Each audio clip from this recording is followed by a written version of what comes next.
Greetings everyone. This is Muse Fanfiction. Prepare yourselves for, what if Gringotts revealed Harry was the reincarnation of Merlin and every magical government bowed at age 8? Don't forget to like and subscribe for more. Let's begin. Chapter 1, The Blood Doesn't Lie. The cupboard under the stairs smelled like dust and old sneakers and the particular kind of loneliness that settles into wood after years of being ignored. Harry Potter had lived in it for as long as he could remember, which was saying something, because Harry remembered things he probably shouldn't. He remembered the exact shade of green the traffic light turned at the corner of Magnolia Crescent at 3 in the morning when no one was watching. He remembered every word of every book he'd ever read, even the ones Dudley had torn pages out of before throwing them at him. He remembered the way fire moved, not like he'd seen it move, but like he knew it, the way you know the sound of your own heartbeat. He was 8 years old today. Nobody had mentioned it. He could hear Dudley thundering around upstairs, already awake at 6:30 because Aunt Petunia had made his favorite breakfast, the kind with the thick-cut bacon and the fried bread that made the whole kitchen smell like a chip shop. The birthday banners were up. Harry had seen them yesterday when he'd been sent to dust the hallway. Big purple letters. Happy birthday Dudley's special day. An extra banner had been added this year in gold, our precious boy. Harry lay on his cot and stared at the slats of the staircase above him and thought about nothing in particular. That wasn't quite true. He thought about the dream he'd had again, the one with the lake. It was always the same lake. Water so still it looked like hammered silver, surrounded by trees that had no business being that tall, and a sky full of stars arranged in patterns he didn't recognize from any book he'd ever read. In the dream he was always standing at the water's edge, and there was always a voice, low and measured and very tired, saying something he could never quite catch before he woke up. He'd been having that dream since he was 5. He pushed it aside, sat up, and began folding his blanket with the precise military neatness he'd developed purely because it gave him something to control in a space that was barely large enough to turn around in. He was small for his age. He knew this because Dudley was large for his age and the comparison was impossible to miss, with black hair that did whatever it wanted and green eyes that Aunt Petunia sometimes looked at for a moment too long before turning away sharply, like she'd accidentally touched something hot. The letter came at 7:15. He heard the post slot, heard the particular sound of several envelopes landing on the mat, and then heard something else, a thud, heavier than paper, like something with weight and intention had dropped through the door. Uncle Vernon's footsteps crossed the hallway. There was a pause. Then another pause, longer than the first. Petunia. His uncle's voice had a specific register when something was wrong. Not angry wrong, which was loud and immediate. This was the other kind, quiet and careful and slightly breathless, the voice of a man who has seen something he doesn't have a category for. Petunia, come here. Harry sat very still in his cupboard and listened. He couldn't hear what they said after that. They moved to the kitchen and their voices dropped to that furious whisper argument that meant something was happening that Dudley wasn't supposed to know about. Harry pressed his ear to the cupboard door and caught fragments. The bank, can't possibly, who sent this, we haven't done anything wrong, and then the kitchen door shut and he couldn't hear anything at all. 20 minutes later, his cupboard door opened. Uncle Vernon stood there looking like a man who had swallowed something sideways. He was red in the face but not the usual apoplectic red, this was a different color, more like the red of someone trying very hard to think clearly while their instincts screamed at them to do something stupid. Get dressed, he said. We're going out. Harry looked at him. Where? London. The word came out like a dental extraction. Why? Vernon's jaw worked. His mustache, that great bristling caterpillar of a thing, twitched. There's a letter. For you. From a bank. He said the word bank in the same tone a person might use for haunted swamp or active volcano. They want you to come in. Today. Harry waited. It's your birthday, Vernon added, so stiffly it sounded like something he'd been instructed to say. So. We're going. Harry dressed in 4 minutes. He didn't have much to choose from, mostly Dudley's cast-offs, which drowned him, but he was quick about it, and he emerged from the cupboard with his shoes tied and his hair no more chaotic than usual, which was to say considerably chaotic. The letter was on the kitchen counter. Aunt Petunia was standing as far from it as the kitchen allowed, which wasn't far, and she was watching it the way cats watch things they've decided to be afraid of. Dudley was still upstairs, apparently not yet informed of the change in plans, which meant Harry was not supposed to see the letter, and Harry immediately picked it up. It was heavier than paper. He wasn't sure how. The envelope was standard size, cream-colored, sealed with red wax stamped with an image he recognized from coins, a key crossed with a sword. Gringotts Bank, London. He opened it before Vernon could stop him. The handwriting inside was precise to the point of being mechanical, each letter formed with such exactness that it took a moment to realize it was handwritten at all. To Mr. Harry James Potter, you are formally invited to attend a Heritage and Inheritance Assessment at Gringotts Bank, Diagon Alley, London, on the occasion of your 8th birthday. This assessment has been arranged on behalf of the Potter estate and several additional accounts whose details will be disclosed upon your arrival. Your attendance is not optional. Your guardians are required to facilitate your transport. Failure to appear will result in formal notification to the relevant magical governing authorities. The assessment will begin at 10 o'clock precisely. Do not be late. By order of Elder Gringotts, Senior Account Manager, Gringotts Bank. Harry read it twice. Then he set it down and looked at his aunt and uncle. What's Gringotts? He said, because he'd seen the word on the coins but never asked. The look that crossed between Vernon and Petunia was the kind that carried entire conversations in it, argument, surrender, history, dread, and the specific defeat of two people who had spent 8 years pretending something wasn't true. Get in the car, Vernon said. Diagon Alley was not what Harry had expected, mostly because he hadn't known it existed until 40 minutes ago when Vernon had driven them to a pub in London called the Leaky Cauldron and a wall had opened up behind it like reality had simply decided to offer a different option. He'd walked through the wall without hesitating. He felt Vernon flinch behind him, heard Petunia make a small desperate sound, and then the bricks parted and the alley opened up in front of him like a held breath releasing. It was extraordinary. Not because it was beautiful, it was chaotic and cramped and smelled like potion ingredients and old wood and something faintly sulphurous from a cauldron shop on the corner, but because it was real in a way that made everything else suddenly feel slightly less so. Like his whole life up to this moment had been slightly out of focus and someone had just adjusted the lens. The people who moved through the alley had robes and wands and in one case what appeared to be a hat that was actively trying to escape. Nobody looked twice at Harry. They looked once at Vernon, in his suit, and gave him the wide berth generally reserved for people who've walked into a party they weren't invited to. Gringotts was at the far end, white and grand and somehow both enormous and deeply smug about it, the way buildings are when they know they'll outlast everyone inside them.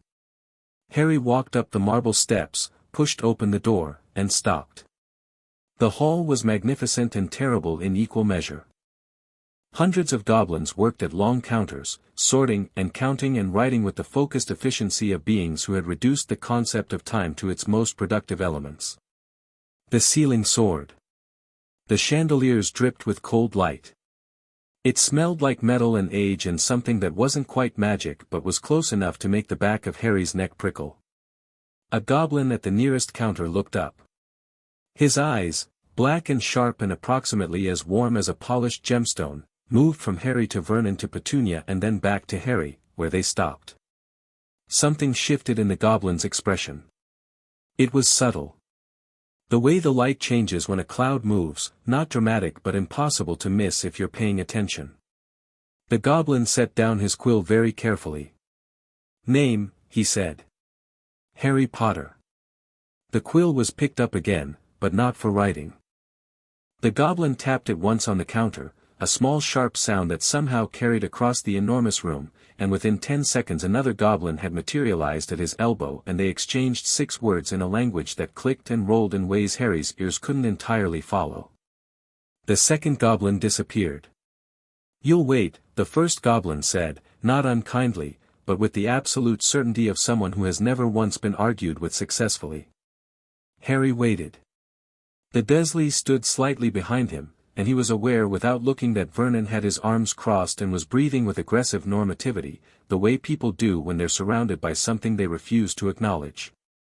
The second goblin came back with a third, older one, visibly older, the difference the way ancient trees are visibly older than young ones, something in the weight of the bark. This goblin wore robes of deep charcoal gray with a clasp at the collar that caught the light and threw it back differently than the chandeliers did, like it was catching a different kind of light entirely. He looked at Harry for a long moment. "Mr. Potter," he said. His voice was dry as parchment and twice as precise. "I am Gringotts. Please come with me." "My nephew," Vernon started. "Is expected," Gringotts said, without looking at Vernon. "You may wait in the lobby. There are chairs." A pause. "They are not very comfortable." He turned and walked. Harry followed immediately, and didn't look back. The room they brought him to was deeper in the bank than Harry had imagined the bank went, down 2 flights of stairs cut from rock, through a corridor where the air was cool and old, into a chamber about the size of a large classroom. The walls were lined with shelves that held ledgers and boxes and objects whose purposes Harry could only guess at. In the center of the room was a stone table, plain and very old, with 2 chairs on one side and a single chair on the other. On the table sat a shallow stone bowl, a small knife in a leather sleeve, and a rolled parchment sealed with the same key and sword insignia as the letter. 3 more goblins were already in the room.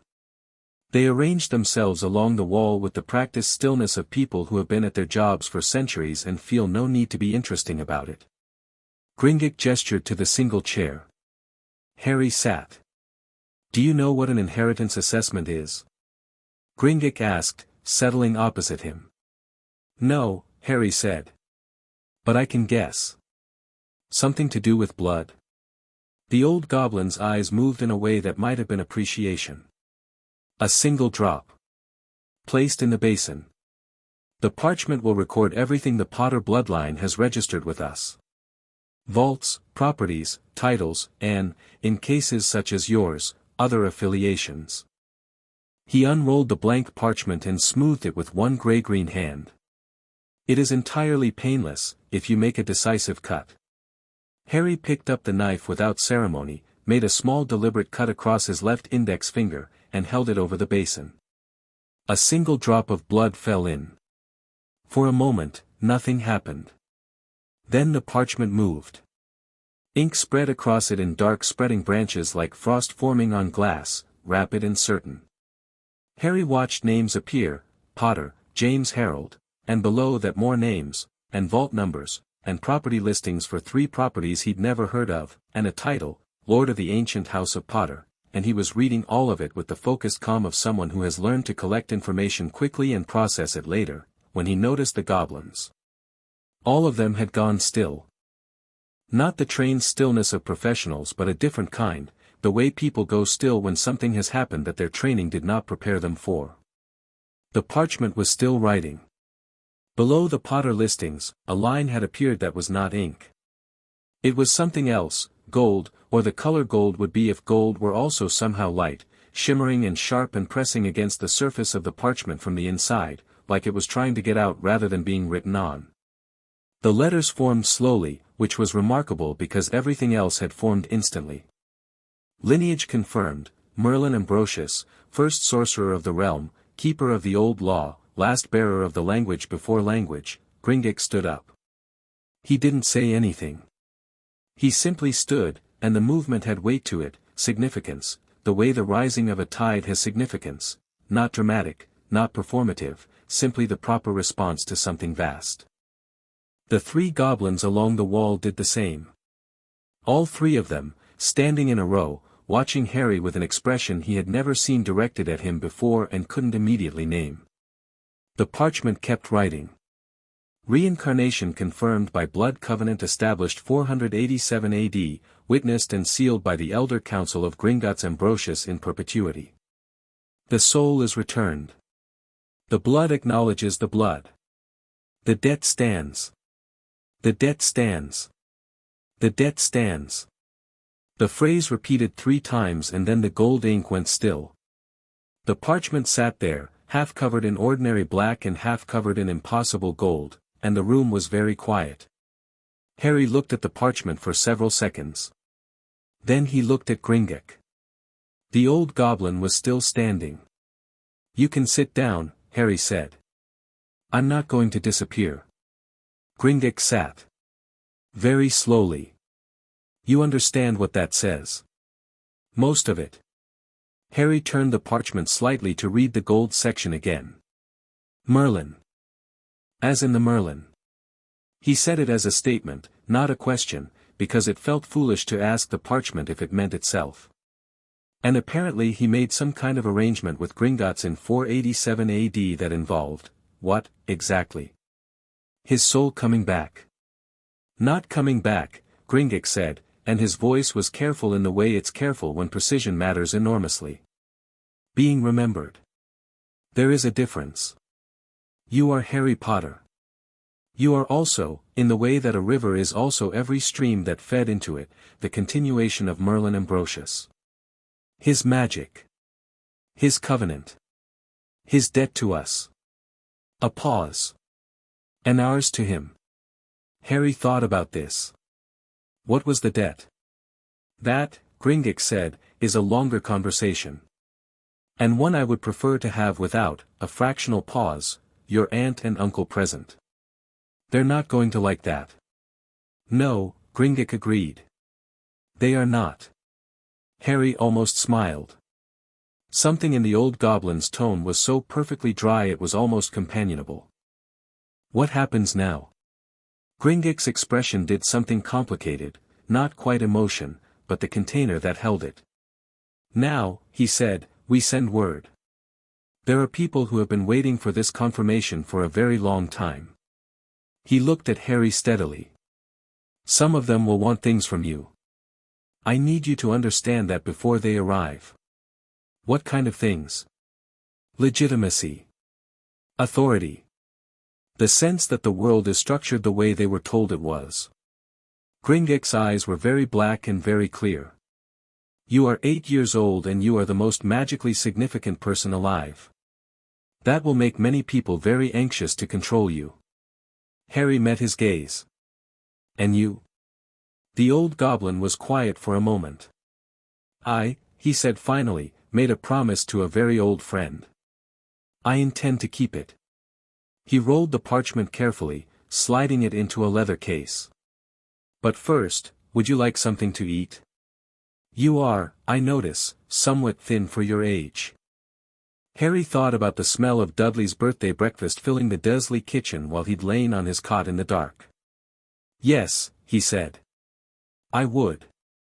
They brought him food in a side chamber, real food, not the scraps he was used to, roasted chicken and fresh bread and a soup that tasted like something that had actually been made with care, and a pot of tea that was properly hot. He ate steadily and without rushing, because he had learned years ago that food was better appreciated than inhaled, and while he ate Gringotts sat across from him and talked. He talked about Merlin the way you talk about someone you knew personally, not like a legend, not like a story. He talked about a man who had been, by all accounts, extraordinarily difficult to deal with on a personal level, impatient with people who couldn't keep up, blunt to the point of rudeness, deeply uncomfortable with ceremony, but whose understanding of magic had been so fundamentally complete that the entire framework the modern wizarding world operated on was, in one way or another, an echo of his work. He didn't want to be remembered, Gringotts said. He found the concept irritating. He said that magic wasn't his to be credited for. It existed before him and would exist after. But he made an arrangement with Gringotts for his soul to come back, Harry said. He made an arrangement, Gringotts said carefully, for what he knew to be preserved. There is a difference. He didn't care about his name. He cared about what happens when old knowledge is lost. The goblin poured himself tea with the practiced efficiency of someone who has been doing it for a very long time. He was worried. Near the end of his first life, he was very worried. Things were being broken that he had no time to finish mending.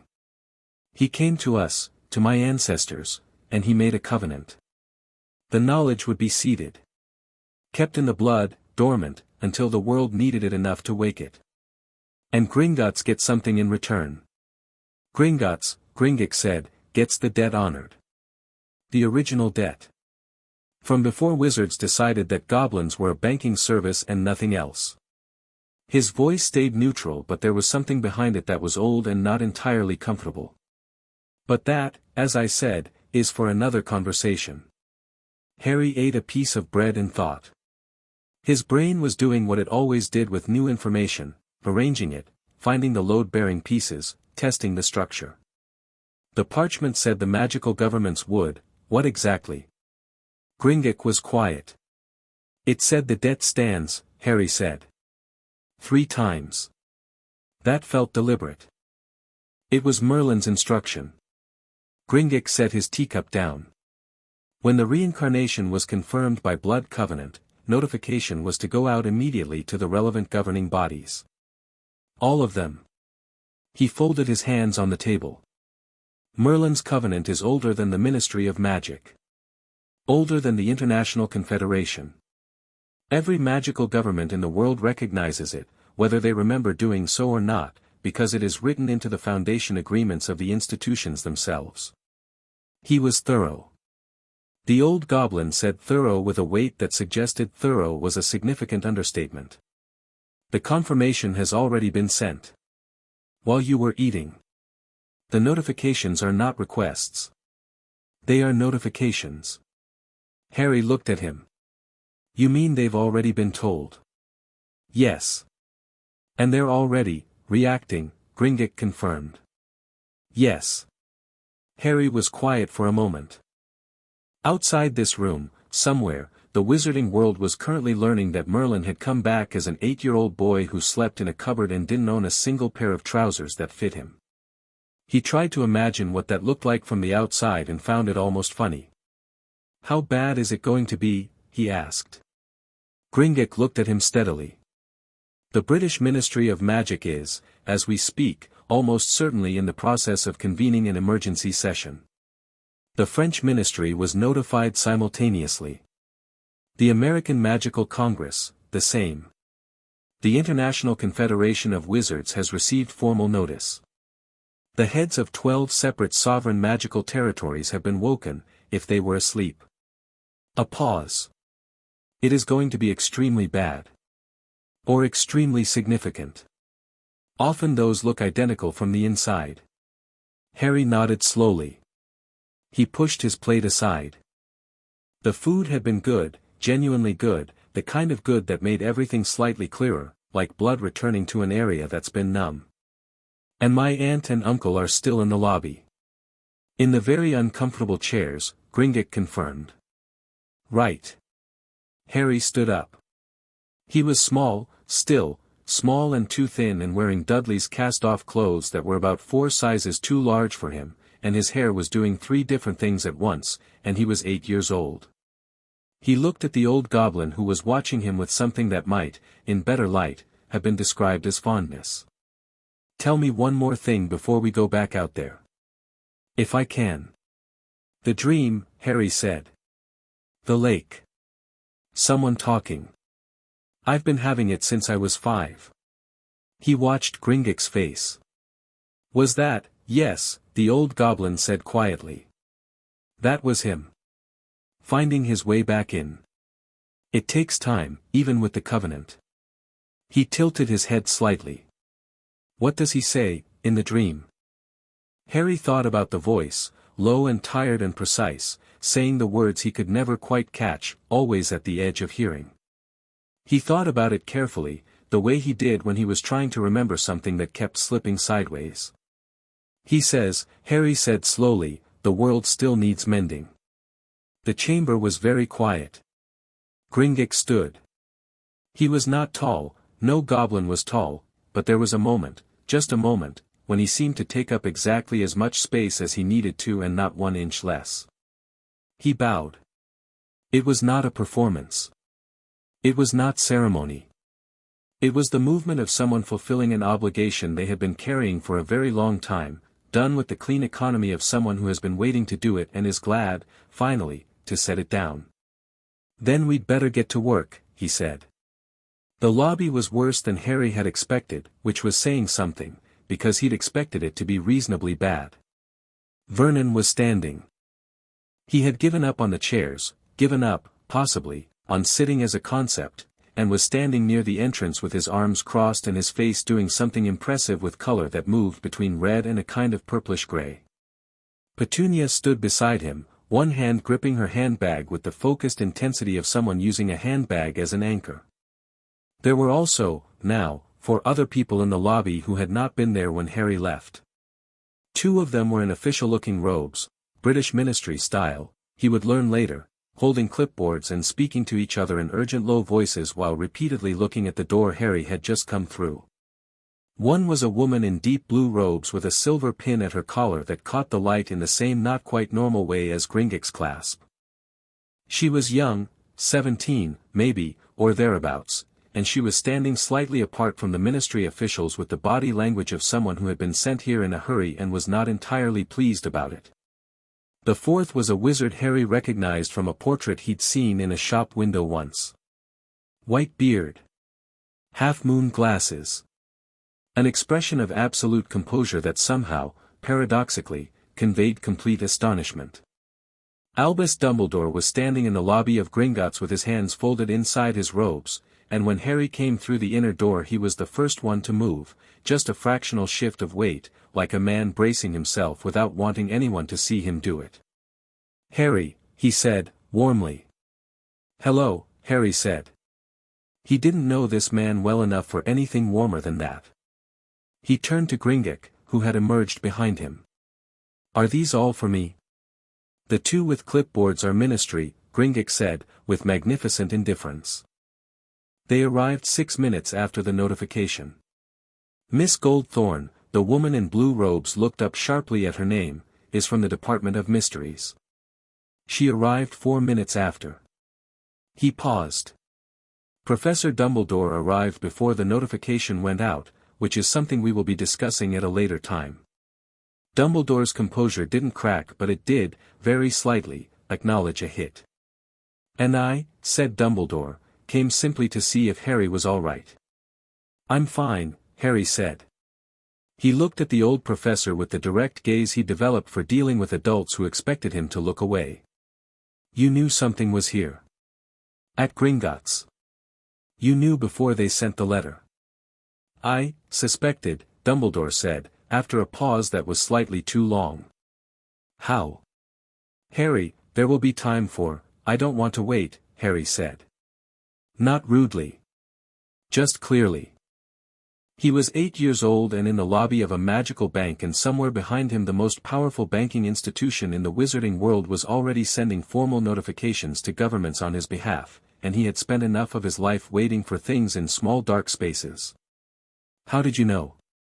Dumbledore looked at him over his half-moon glasses for a long moment. Something moved behind his eyes, calculation, reassessment, and underneath both of those, genuine surprise. "Your mother's blood work," he said, finally. "When James and Lily," he stopped. "There were tests done after. Routine, we thought. But one result was flagged in the Gringotts system and sent to me as the designated magical guardian representative." A small pause. "It was flagged as anomalous. Anomalous enough to bring you here today." "Anomalous enough," Dumbledore agreed quietly, "that I have been sitting with the question for 7 years." Harry held his gaze for another moment. Then he turned to the woman in blue robes. "You're from the Department of Mysteries. Why would they send someone from there?" The woman, Goldthorne, Gringotts had called her, blinked. She had very dark eyes and the look of someone permanently operating at a slight angle to the world around her, as though her internal processing speed was set a fraction higher than everyone else's. She glanced at Gringotts, who gave nothing away, then back at Harry. "They sent me," she said, and her voice had a dry edge to it that Harry immediately recognized as a cousin of Gringotts' manner, precision wrapped in restraint, "because I am apparently the most junior apprentice they have, and when something happens that no one understands and everyone is panicking about, you send the most junior person. It maintains plausible deniability. Harry looked at her. Do you know what the notification said? I read it on the way here. She paused. All of it. Yes. And? She looked back at him steadily. She was, he noticed, the only person in this lobby who had not yet reacted to him with ceremony or calculation or performative warmth. She just looked at him like he was a person and she was a person, and the situation between them was notable but not necessarily insurmountable. And I think, she said carefully, that whoever sent me here instead of someone more senior has made a significant career error, because there's no version of this that ends with a tidy report. Something loosened slightly in Harry's chest. He looked back at the ministry officials with their clipboards, who had been inching closer during this conversation with the hopeful energy of people who needed to file something. I'm not speaking to them today, he said, to Gringotts. You are not obligated to, Gringotts confirmed. We have official, one of the ministry officials started. Today, Gringotts said, with the calm of someone who has been rendering ministry officials irrelevant for several hundred years, Master Potter is a guest of Gringotts. Under the terms of the 487 Covenant, Gringotts' jurisdiction supersedes ministry authority within these walls and for matters relating to this specific case. He let that settle for precisely the right amount of time. You are welcome to wait in the uncomfortable chairs. Uncle Vernon chose this moment, unfortunately, as moments go, to make his presence known. Now see here, he said, in his largest voice, the one he used for making subordinates understand who was in charge, stepping forward from where he'd been standing near the door. My nephew has been in there for nearly 2 hours and nobody's told us anything, and we have rights, we're his guardians, and I demand to know what's going on. The lobby went very quiet. Harry turned and looked at his uncle. Vernon was large and red-faced and carrying every bit of the authority he'd carefully accumulated over a lifetime of being the largest person in every room he entered. He had his chest out and his chin forward and his eyes fixed on a point above Harry's head, because he'd never quite managed to aim them at Harry directly when he was trying to be imposing. Harry looked at him for a long moment. Then he looked at Gringotts. Can you explain it to them? The whole situation. All of it. He kept his voice even. They should know. You're certain? Gringotts' tone suggested he was certain he understood the implications. Yes. Harry looked back at his uncle. They deserve to understand why things are going to be different from now on. Vernon opened his mouth. He looked at his nephew, really looked, maybe for the first time, the way you look at something when the light changes and you realize the shape you thought you knew belongs to something else entirely. Harry's green eyes were steady. Not angry. Not afraid. Not the eyes of a boy standing in a too-big coat waiting to be told he was wrong about something. Vernon Dursley, who was not a stupid man and not an entirely unkind one, simply a deeply frightened one, closed his mouth. If you'll follow me, Gringotts said to the Dursleys, with a courtesy that managed somehow to be both perfect and devastating, I'll explain everything in one of the consultation rooms. He led them away. The ministry officials trailed after with their clipboards like lost tugboats. Dumbledore remained, and Goldthorn remained, and Harry stood in the middle of the Gringotts lobby while the chandeliers threw cold light across everything and the goblins at their counters continued working with magnificent indifference to all of it. Well, said the girl from the Department of Mysteries, after a moment. Happy birthday, I suppose. Harry almost laughed. It came out as something quieter, but real. Thank you. I think it's going to be a lot of things, but happy might actually be in there somewhere. She put out her hand. Amara Goldthorn. I have absolutely no idea what I'm doing here and I suspect the next several weeks are going to be completely catastrophic. He shook it. Harry Potter. Same, honestly. She nodded. She looked like someone reassembling herself after a shock, not dramatically, just efficiently, the way a person does when they've decided that being shocked is not a useful use of time. For what it's worth, she said, the parchment report that came through to the department, I've read every record we have about Merlin. The actual records, not the textbook versions. She glanced at him sideways. He was reportedly impossible to deal with. I've heard that, Harry said. Impatient. Blunt. Constitutionally incapable of performing respect he didn't feel. She paused. So you've got that going for you, at least. Consistency across lifetimes, Harry said solemnly. Very reassuring. Dumbledore was watching this exchange with an expression that Harry, without quite knowing why, filed away carefully. The old man's eyes, blue, warm, and currently doing the work of about 7 different calculations simultaneously, moved between Harry and Amara with something that wasn't quite surprise and wasn't quite concern but was the particular brand of attentiveness that belongs to people who understand that the most important things often happen in small moments. Harry, Dumbledore said gently. I do think we should speak. There are things you should know, there are things you should know, too, Harry said pleasantly. But there's a lot happening today and I think we can both wait until there's more space for it. He looked at the old professor with complete equanimity. Are you staying in London tonight? Dumbledore blinked. Yes, I can arrange, good. We'll talk then. Harry turned back toward the inner corridor, where Gringotts would be returning shortly, and where the stone room waited with its gold-written parchment and the weight of a 1400-year-old covenant sitting quiet and certain on the table. There's a lot to cover and I'd rather do it once and do it properly. He walked back toward the corridor. Behind him, Amara Goldthorn watched him go with an expression that was somewhere between unsettled and something warmer than she expected, and Albus Dumbledore stood very still, and the goblins at their counters kept counting, and somewhere above them all in a London that didn't know yet that history had just shifted on its axis, the sun was climbing toward noon on an ordinary Tuesday. Harry Potter's 8th birthday. The world had not yet understood what that meant. It was beginning to. Chapter 2, What the Bowing Means. The ministry officials came back 3 times before lunch. The first time, they knocked on the chamber door where Harry and Gringotts and Amara had reconvened after the lobby. Gringotts opened the door, said 2 sentences in a voice so utterly without inflection that it communicated everything, and closed it again. The second time, they sent a different official, older, with more decorations on his robes and the particular bearing of someone who considered his rank a physical attribute, like height. He lasted slightly longer.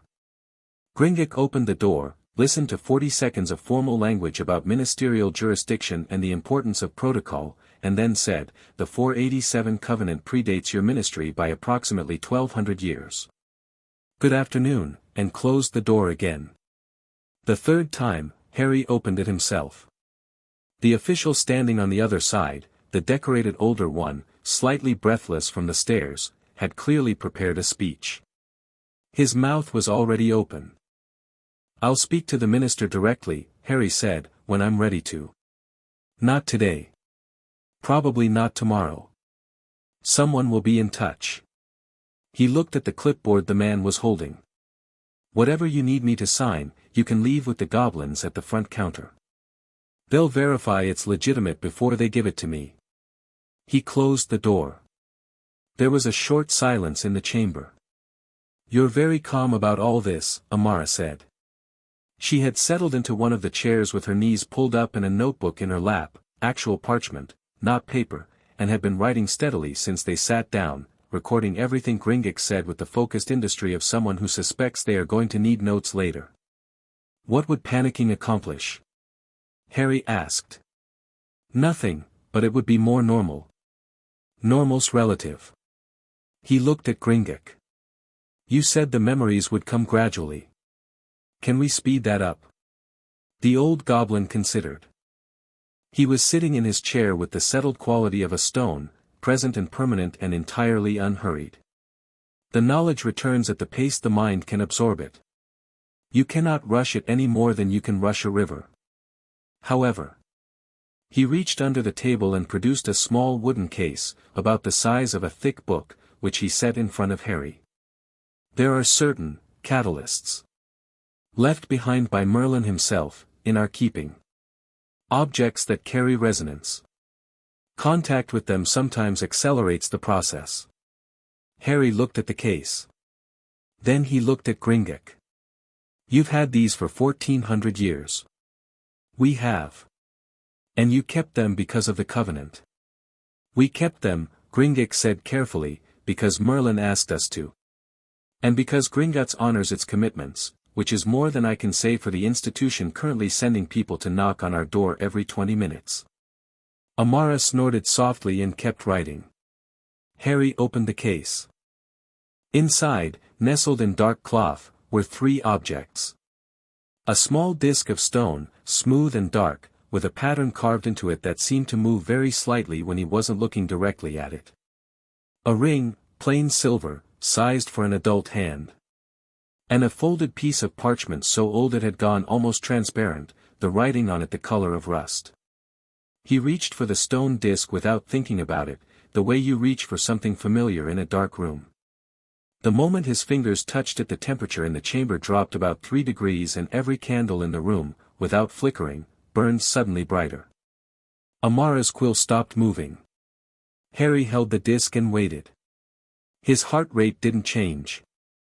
There was something, not a memory, not yet, more like the sensation of a memory, the shape of something large moving just below the surface, and then it was gone, leaving behind only a faint hum in his fingers and the certainty, bone deep and entirely new, that he knew exactly what the carved pattern meant. It's a compass, he said. Not for direction. He turned it over in his hands, frowning slightly, feeling for the right word. For finding what's been lost. Magic specifically. Things that have been broken or buried. Yes, Gringotts said.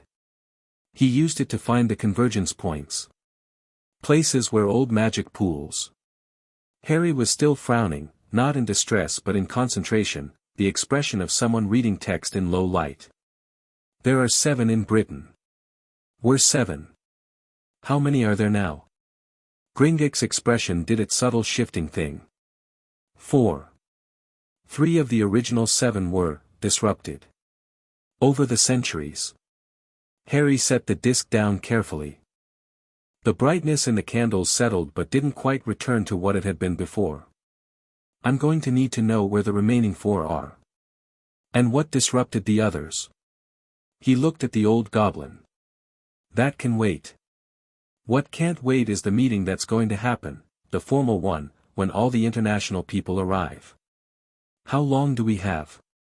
The notifications went out this morning, Gringotts said.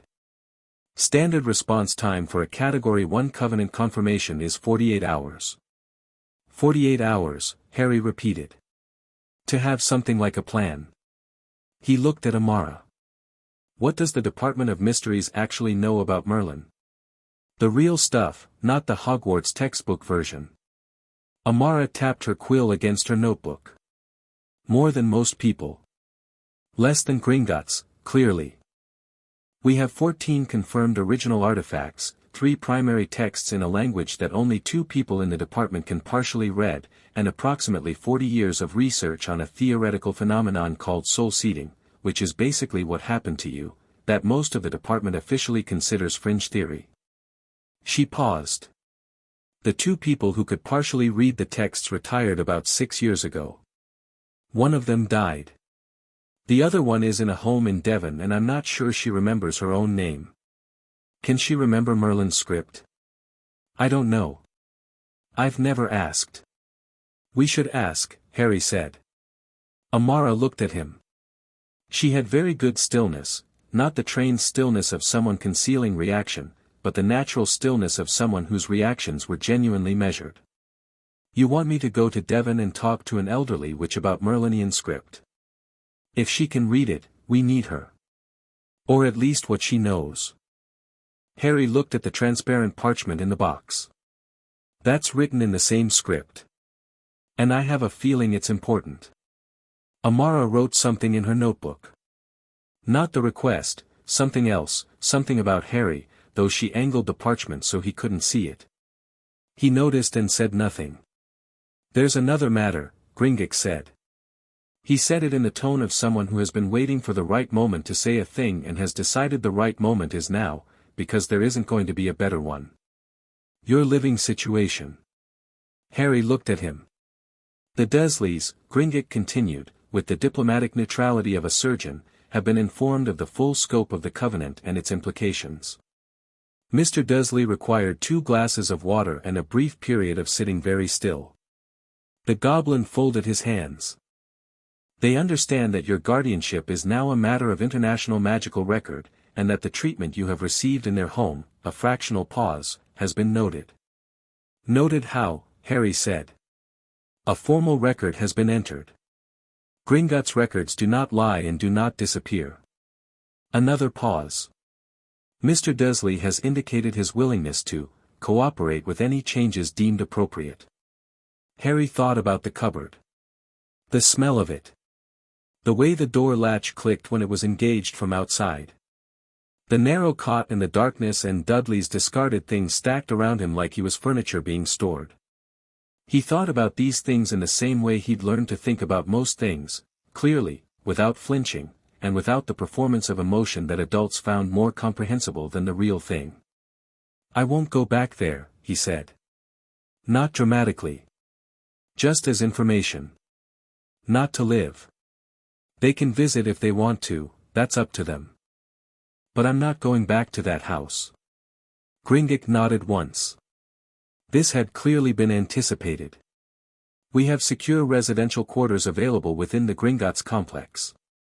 Not glamorous, he added, with what might have been a goblin's idea of honesty, but very safe. We would like you to stay here until the formal gathering is complete and a more permanent arrangement can be made. In Gringotts. Underground, technically. Harry looked around the chamber with its stone walls and its old air and its candles that had just gotten definitively brighter when he touched an ancient artifact. I've slept in smaller spaces, he said. That's fine. The afternoon moved quickly once Harry stopped managing the door. Gringotts had apparently communicated something to the ministry officials via a goblin intermediary, because the knocking stopped and was replaced by the distant sound of bureaucratic reorganization, official owls coming and going from the upper floors with the frequency of a postal service having an existential crisis. Amara stayed. She didn't ask permission, just settled into her corner with her notebook and became a feature of the room, which Harry found he didn't mind. She asked precise questions when she had them and kept quiet when she didn't, which was, in his limited experience, considerably rarer than it should be. Late in the afternoon she looked up and said, "Can I ask you something?" "Yes." "When you touched the disc. The candles." She turned her quill in her fingers. "That wasn't a cantrip or a controlled casting. You didn't gesture, you didn't speak, there was no intent formation. It just happened." She watched him. "How often does that happen?" Harry considered how honest to be. Then he considered who he was talking to, and what the next several days were likely to look like, and decided that strategic dishonesty with the one person who'd walked into this room without an agenda was probably a poor investment. "Since I was about 5, he said. "Things respond to me. Glass breaks when I'm angry, shop glass, windows, anything with a pane. Lights go brighter. Once I was on the school roof and I didn't exactly plan to be there." He looked at his hands. "I used to try to stop it happening. Control it so no one noticed." A pause. The Dursleys didn't like it. Amara was quiet for a moment. "And now? Now I'm in a room that already knows what I am," Harry said. "So there's not much point, is there?" As if to punctuate this, the candle nearest him stretched upward by about 3 inches without any intervention from anyone. Amara looked at it. Then at him. "Right," she said, and wrote something else in her notebook. At some point Gringotts brought more food. The goblins, Harry was discovering, ran their underground kitchens with the same ruthless efficiency they applied to vault management, and somewhere in the middle of eating it, while Gringotts was explaining the structure of the formal covenant gathering in careful detail, the door to the chamber opened without anyone knocking on it. 2 goblins came in first. Then a woman who was clearly not British, she wore robes in deep red and ivory with embroidery that looked more like circuitry than decoration, and she moved with the specific efficiency of someone for whom time is a professional constraint. Behind her was a man in sky-blue robes and a tall hat that Harry was fairly certain was purely ceremonial. Then, because the universe apparently had a sense of scale, a third delegation appeared behind them in the corridor, a wizard and a witch in robes that were dark green and silver, speaking quietly to each other in what Harry, after a moment, identified as Russian. The French arrived first, Gringotts said, without surprise. Americans second. Russians third. They made good time. He stood. Gentlemen. Ladies. This is not the formal gathering. That will be arranged tomorrow at the earliest. This is an introduction, the woman in red said, and her accent was American and very direct. Her eyes found Harry immediately and stayed there with the assessing quality of someone making rapid professional calculations. Just an introduction. I'm Serafina Rowe. I represent the Magical Congress of the United States. Jean-Paul Beaumont, said the man in the tall hat, with considerably more ceremony, bowing from the waist. The Ministry of Magic, France, extends its. Harry looked at him. You don't have to do that, he said, not unkindly. The bowing. You can just talk to me normally. Beaumont straightened, looking slightly caught. The French ministry official was probably in his 50s, with silver hair and the practiced dignity of someone who had been representing his government at formal occasions for a very long time. Something in his expression recalibrated. As you prefer, he said, and sat down, and was noticeably more relaxed for it. Serafina Rowe sat down without being invited, which Harry liked.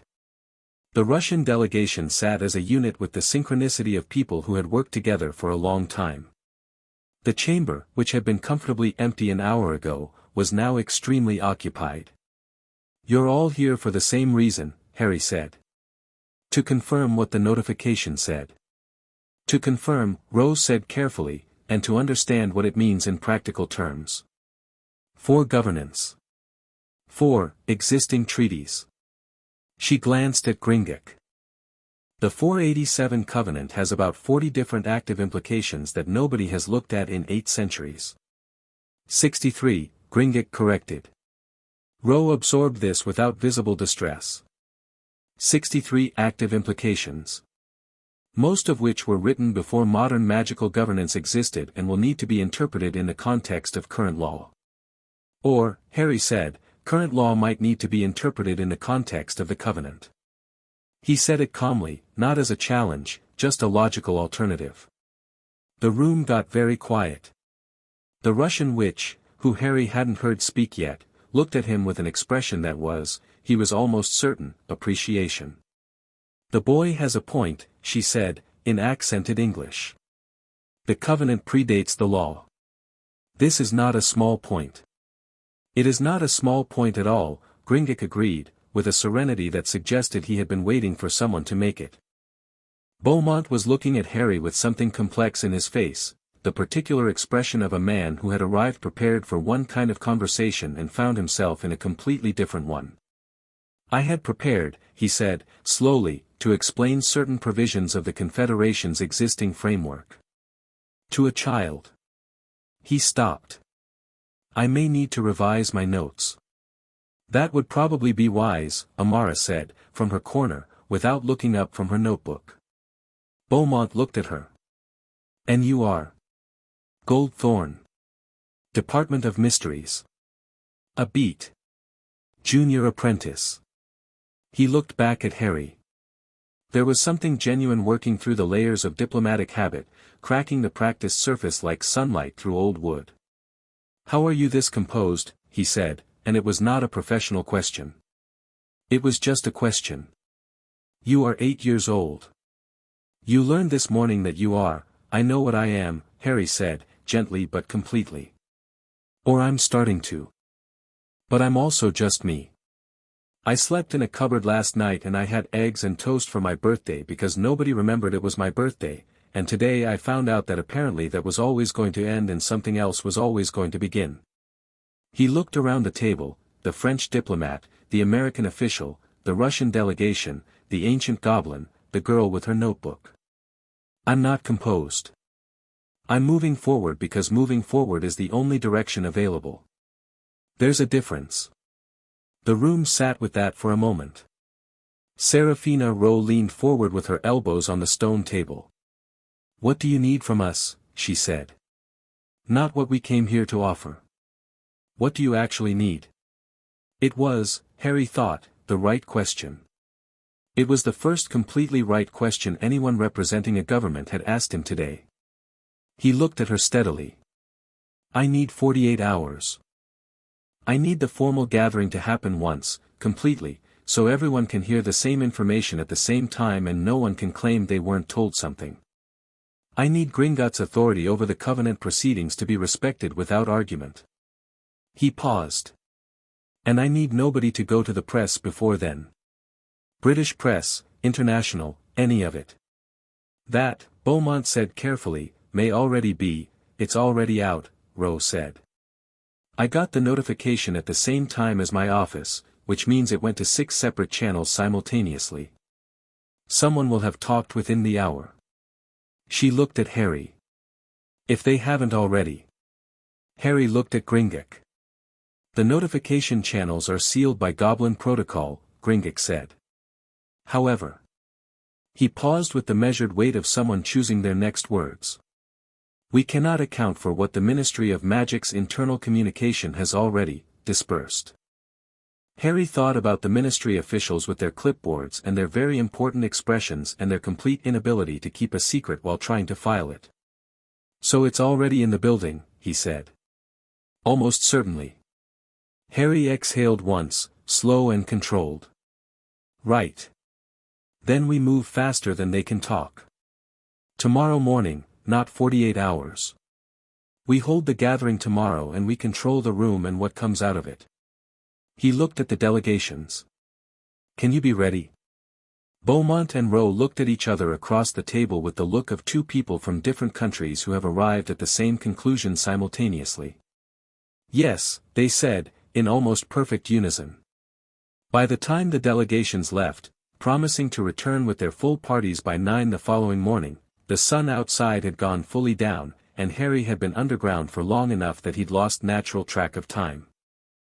Gringotts led him through a corridor he hadn't seen yet to a section of the underground complex that was less vault and business and more habitable.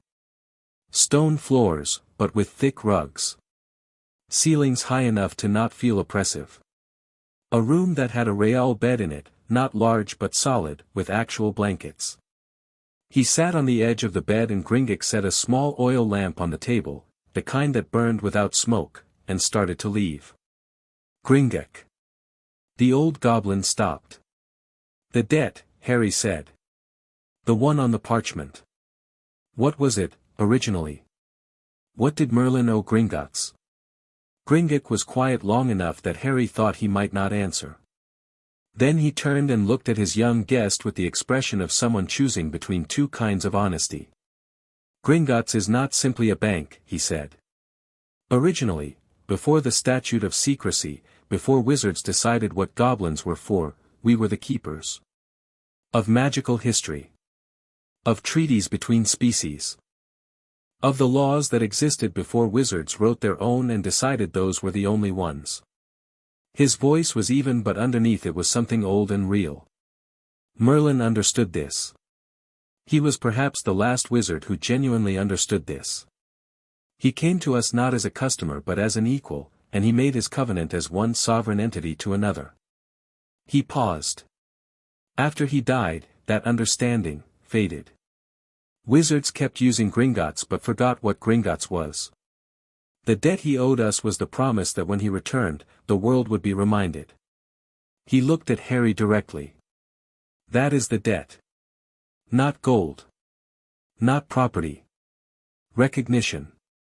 Harry sat with this. And if I don't, if I can't, you are not obligated to succeed, Gringotts said, with surprising gentleness. You are obligated to try. Merlin understood the difference. So do I. He left, And the door closed with the sound of very good hinges, and Harry lay back on the actual bed with the actual blankets and stared at the stone ceiling and thought about recognition, and debt, and what it meant to be the continuation of a river without being the same river twice. He was almost asleep when the knock came at the door. Not a ministry knock, those had a certain self-important rhythm. This was too quick, light taps. "Come in," he said. Amara appeared in the doorway looking marginally less composed than she had all day, which on her scale meant she looked like a person who had thought of something that was bothering her and hadn't yet decided whether to say it. "You should sleep," she said. "I know. I'm going to go back to the department. Tonight. To get the files on the Merlinian texts." She was holding her notebook and her robes had picked up a faint layer of underground dust. "I'll be back by morning." Harry looked at her. "You don't have to, I know I don't have to." She said it without defensiveness, just as a fact. "The department sent me here without knowing what they were sending me into. Which means technically I'm operating on my own authority right now, which means technically I can commandeer whatever resources I think are relevant." A small pause. "I think the files are relevant. They'll notice." "Probably. I'll deal with that later." She turned to go. "Amara." She stopped. "Why?" he said. Not challenging. Just honestly curious. "You don't know me. You've been here 6 hours. You could go home and write your report and let someone else." She turned back and looked at him with that direct, slightly angled gaze of hers, and for a moment he could see the answer moving behind her eyes, the real one, not the professional version. "Because," she said, "I've spent 2 years in the Department of Mysteries reading about Merlin's actual work. Not the legend. The actual working theory of magic he built. And it was extraordinary. Not the power, the thinking. The way he understood what magic was for." She paused. "And then I came here today and there's a kid sitting in a chair who's been living in a cupboard under a staircase, and he's 8 years old, and the whole world is about to land on him, and nobody in that room today, not Dumbledore, not the French ministry, not Rowe, nobody asked him if he was okay." She said it simply, without sentiment. "So I'm asking. Are you okay?" The question sat in the air between them. Harry thought about the honest answer. He turned it over carefully, the way he did with information he hadn't yet processed, finding its edges. "No," he said finally. "Not really. But I'm going to be." He looked at her steadily. "I think things are going to get worse before they settle. And I think the people showing up tomorrow have their own versions of what I'm supposed to be. And I think," he stopped, finding the exact shape of the thought. "I think the hardest part isn't going to be the governments or the covenant. It's going to be remembering that I'm me while all of that's happening." Amara was quiet for a moment. Then she said, "Then hold on to that. The me part. Because Merlin without it is just history. And history doesn't fix anything." She left. The door closed. Harry lay in the dark and the oil lamp burned steady and low, and somewhere above him London breathed in and breathed out, enormous and unknowing, while underneath it the oldest bank in the world kept its vigil around a boy who was approximately 2 things at once and managing, so far, to be both. He slept without dreaming, which was new. The lake didn't come. Instead there was only quiet, and the deep steady dark of old stone, and something that felt, for the first time in 8 years, very much like rest. He woke at 6 to find a note slipped under his door. Amara's handwriting was precise and cramped, like she was always slightly worried about running out of space. "Files retrieved." Also retrieved something else, a journal that's been in restricted storage since 1893 and isn't in any catalog I've seen. Written in Merlinian script, but the cover has the Gringotts seal on it. Which means someone handed it to the department at some point and nobody knew what they had. Bringing it back. "If the candles do the thing again, please don't burn the journal." Harry read it twice. Then he got up, folded it into his pocket, and went to find breakfast. The corridor outside his room had two goblins at the far end who were, to all appearances, simply going about their ordinary morning routine. One of them looked at Harry once and then looked away with the carefully neutral expression of someone who has been very specifically not assigned to be a bodyguard. Harry looked at them. "Thank you," he said. "I slept fine. In case anyone was wondering." The goblin on the left said nothing, but the corner of his mouth moved fractionally in what was either a grimace or a smile, and Harry decided to call it a smile and keep walking. The formal gathering was in 9 hours. The world was going to arrive at 9 o'clock, and it was going to expect something, a symbol, a confirmation, a controllable piece of history they could file and manage and build a press conference around. Harry walked toward the kitchens and thought about what he was actually going to give them instead, and by the time the smell of fresh bread reached him through the stone corridors he had the beginning of something that felt, if not like a plan, at least like a position. Something Merlin had apparently also been good at. He almost felt like old company. Chapter 3, Old Magic remembers the journal was the size of a large hand and the color of old bark, and it smelled like lightning. Harry knew what lightning smelled like, ozone and heat and the particular sharpness of air that has been briefly reorganized by something enormous passing through it. He'd been caught in a storm once, sheltering in the gap between the Dursleys' garden shed and the back fence while thunder split the sky directly overhead, and the air had smelled exactly like this journal did now, sitting on the stone table in the chamber while Amara unwrapped it from the protective cloth she'd brought it in. She looked like she hadn't slept. There were shadows under her eyes and her robes had been changed but hastily, and she had about 4 inches of fresh parchment notes tucked under one arm and the expression of someone who has spent the small hours of the morning reading something that wouldn't let her stop. "The journal first," Harry said, "or the notes?" "Journal." She said it in front of him. "The notes are context. The journal is the thing itself." Harry looked at it without touching it yet. The cover had no title, no name, just the Gringotts seal pressed into the leather, faded but present. The clasp was the same style as Gringotts' collar pin. Same metal, same not quite normal way of catching light. "Who handed it to the department?" he asked. "Best I can tell from the intake record, and the intake record is 3 lines long, which is suspicious on its own. It came in from a private estate in 1893 along with a box of what the catalogue calls, miscellaneous magical ephemera of uncertain origin." She sat down and opened her parchment notes. The estate was in Scotland. The family name was Ambrose. Harry looked up. "I know," Amara said. "Ambrose. It's not exactly subtle in retrospect." She clicked her tongue. The family had no known magical members for at least 2 generations before the donation, which means either the lineage died out or it went dormant, and the estate was being liquidated. Someone put the journal in a box with a bunch of other things and sent it to the department and nobody there realized what they had because nobody could read it. She tapped her notes. It sat in restricted storage for 133 years. Until last night.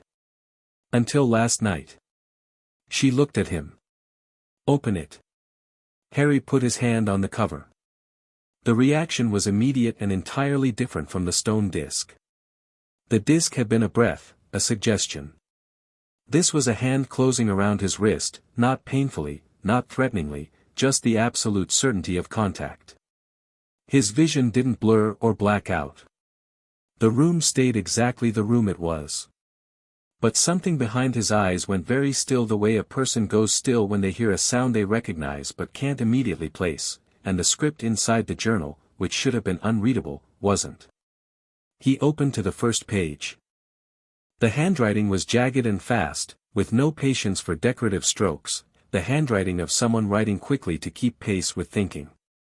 He read the first line and knew it the way he knew his own name. "I am writing this because Gringotts III insists that I should and because I have learned, over a long and occasionally catastrophic life, that when a goblin insists on something they are almost always right." Harry heard Amara make a small sound. He looked up. "You're reading it," she said. "Yes." Out loud, she said. "You didn't realize." "Keep going." He looked back at the page. He had been reading it aloud without noticing, the words coming up through him the way water comes up through ground that's ready for it, naturally, inevitably, without effort. The world is not broken, the next line said. Broken implies it was once whole.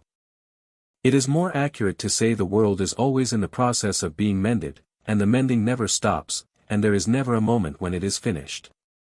This used to bother me. It bothers me less now. I am running out of time and the things I have not yet finished have begun to feel like an inheritance rather than a failure. I leave them, then, to whoever follows. The blood will know. The blood always knows. The room was very quiet. The candles were doing the thing again, brighter, steadier, and the air had that lightning quality, not threatening but alert, the way air feels before something important happens. Harry. Amara's voice was careful. Your hands. He looked down. There was a faint luminescence coming from his palms, not dramatic, nothing like a torch, just a soft golden light, the same color as the covenant writing on the parchment yesterday. He looked at it with mild interest. It didn't hurt. It felt like the opposite of hurting, like the feeling of stepping into warm water after being cold. Should I stop? He asked. Absolutely not, she said, and was already writing. He read for another hour. The journal wasn't continuous, it jumped, the way journals do when life doesn't proceed in narrative order.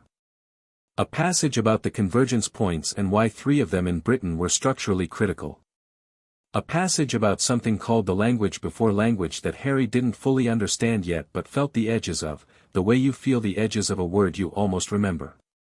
A passage, several pages, dense and quick and with crossings out that still didn't conceal what they'd corrected, about Arthur.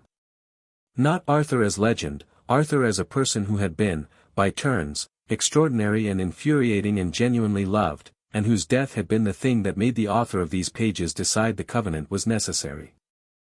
If I do not do this, everything I know dies with me. And the knowing matters more than I do. This is the only comfort I have found for the unbearable vanity of leaving. Harry stopped there. He stared at the line for a long moment.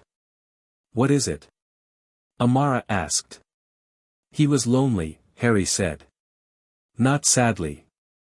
Just as a fact he was settling into. At the end. He was very lonely and very certain and completely sure that the work mattered more than whether anyone understood it. He closed the journal gently. That's the bit they always leave out of the stories. Amara put her quill down. The department has a portrait of him, she said. Old one. He never talks. Harry looked at her. Never. Not once in recorded history. The portrait was donated in the 1500s, they've tried for 500 years, bribery, debate, flattery, academic argument. She paused. Someone apparently tried singing at it once. He still didn't say anything. Harry almost smiled. Sounds like him. You say that like you know him. I'm starting to. He put both hands flat on the table, feeling the solid stone, the real weight of it. Anchor. Present tense. He was here, he was 8, he was Harry, and also he was carrying someone else's enormous and patient grief like a second coat that had just become visible. The two things sat side by side in him without fighting each other. What time is it? Amara checked her watch. 7:40. We've got an hour before they all arrive. He stood up. I need to speak to Gringotts before then. And I need you to be in the room when the gathering happens. She blinked. I'm a junior apprentice from the Department of Mysteries. I wasn't formally invited. You were invited by me. He looked at her.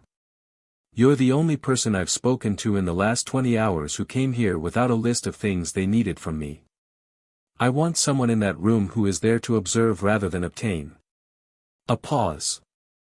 Also, you're taking better notes than anyone else in this building.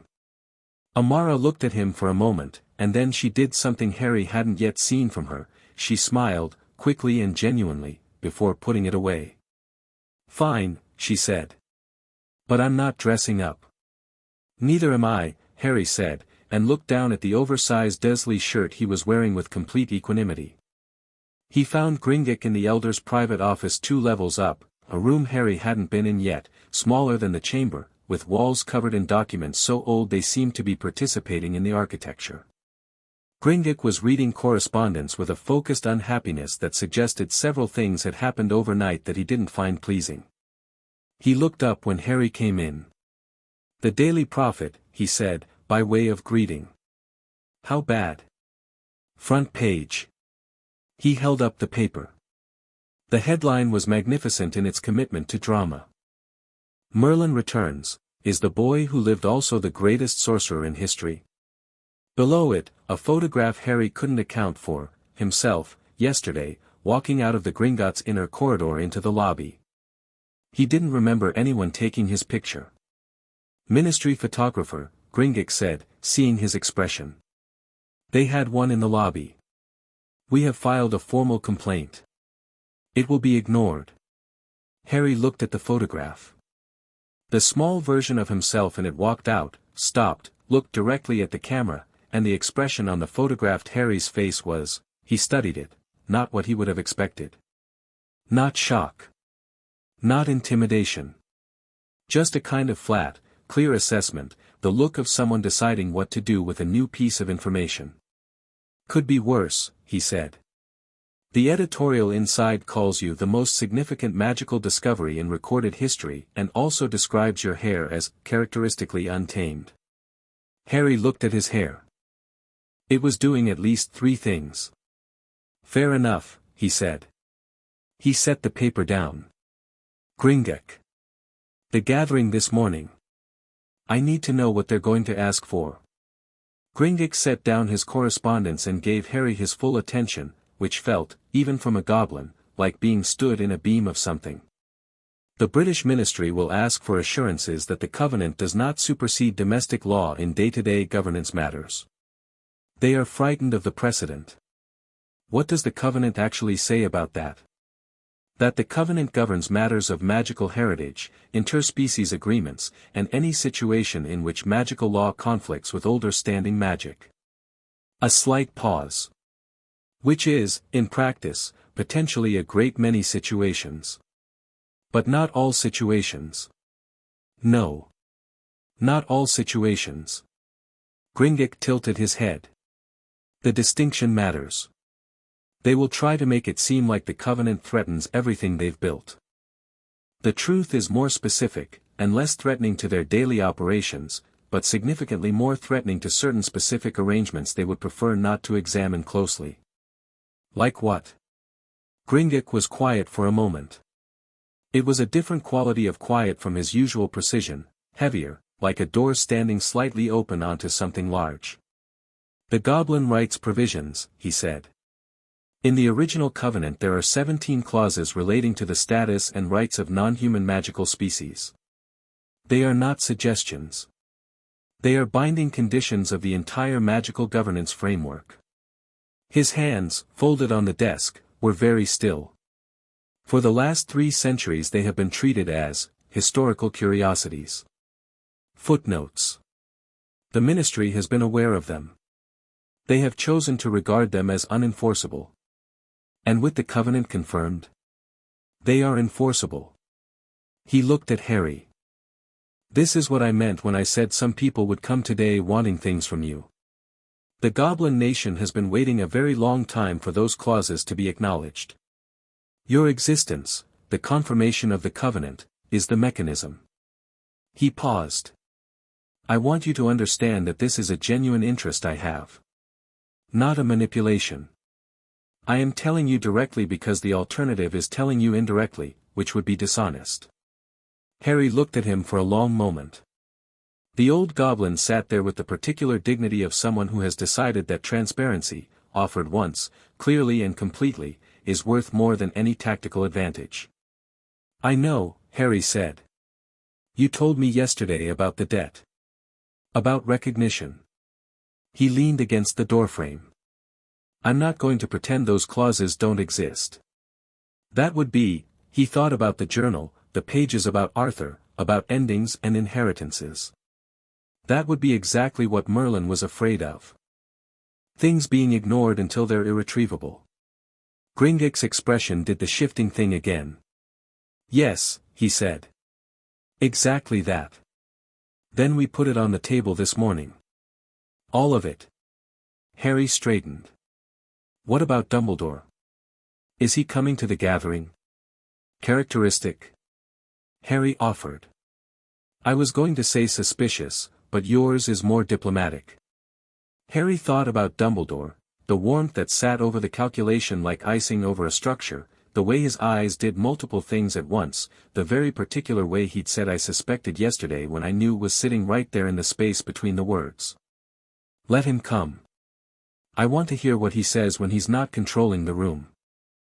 By 9 o'clock the chamber had been expanded. Goblins, Harry was learning, had very practical relationships with space, and seated around a table that had not existed yesterday were 3 British ministry officials including, at the head, a man Harry recognized from the prophet photograph on the lobby wall as Cornelius Fudge, Minister for Magic, who had the face of a man permanently braced for bad news and the robes of someone who had chosen his outfit to project authority and achieved instead the impression of a man wearing his own authority like a costume. Seraphina Rowe and 2 aides. Jean-Paul Beaumont and 1 aide.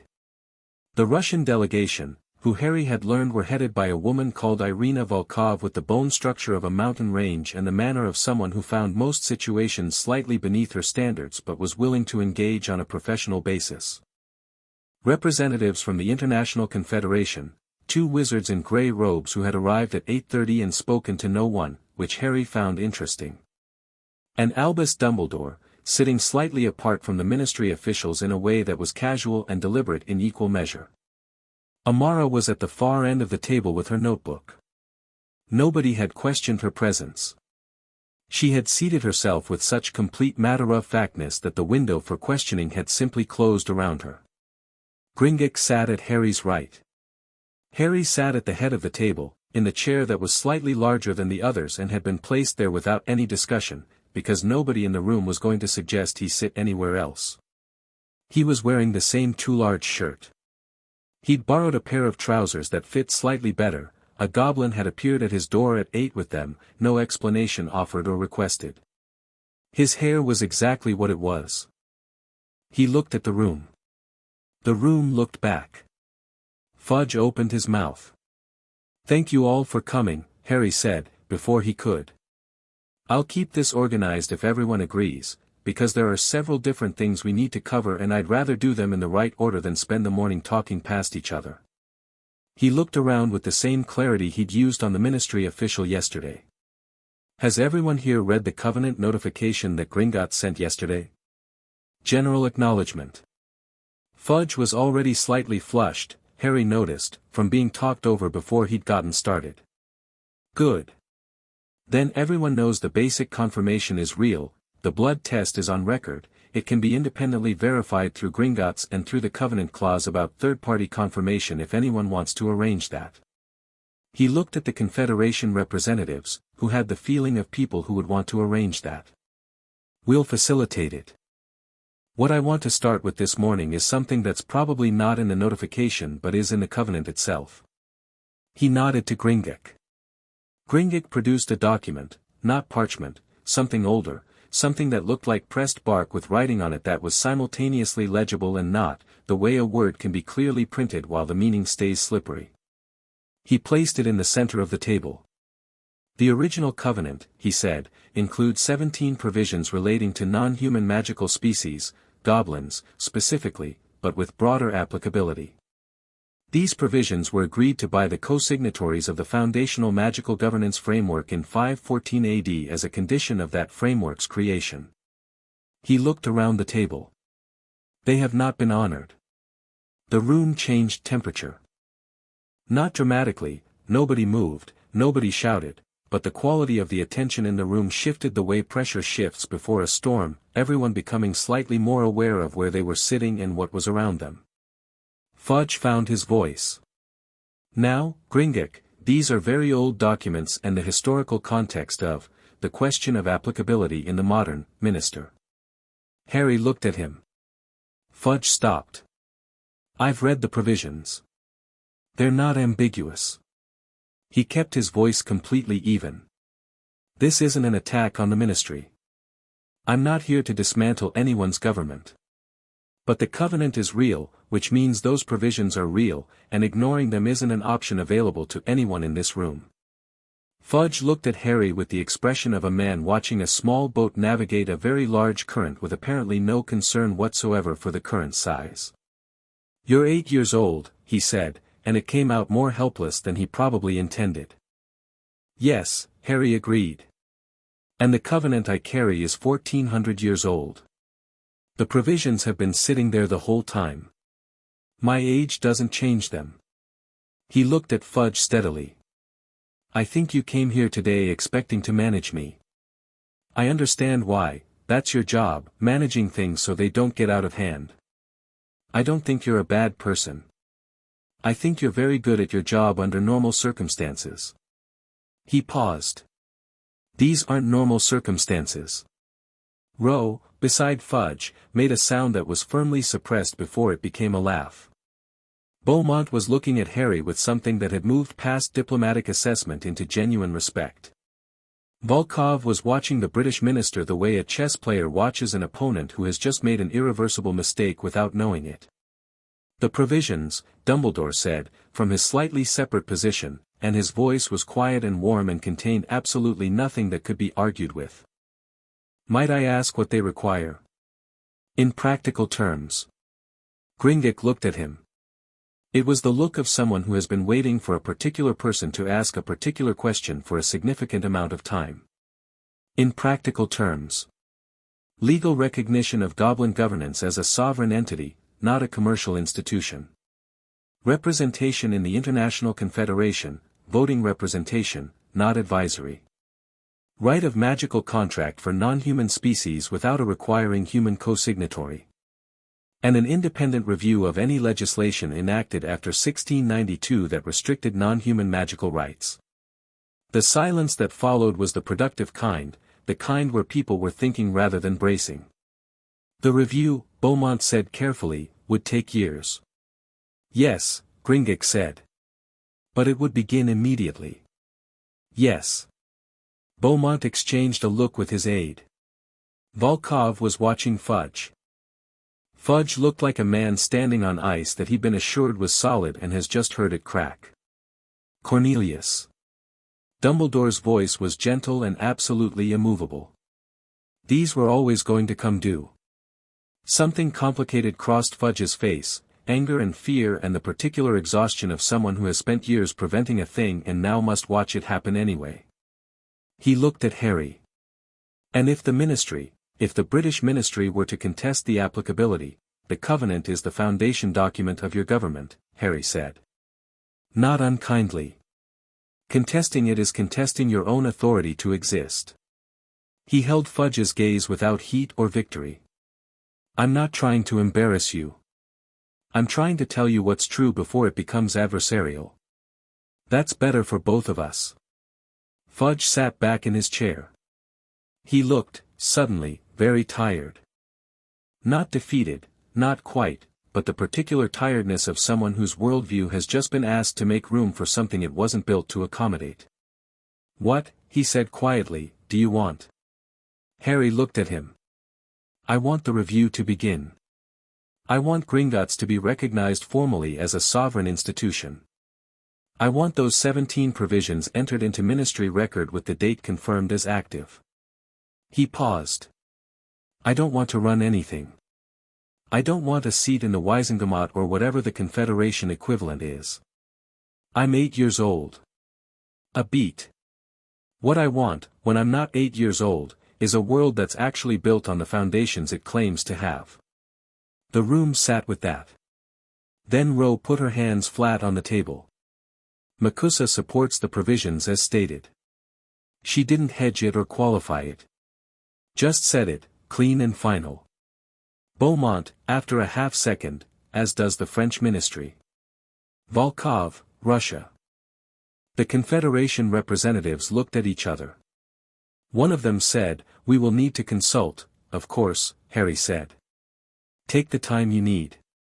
The provisions are already in effect, the review, the representation, all of it, because the covenant was always in effect. What we're doing today is acknowledging that, which is different from creating it. He looked at the Confederation representatives. But I'd like your formal acknowledgement in writing by the end of the week. Both representatives looked at him for a moment.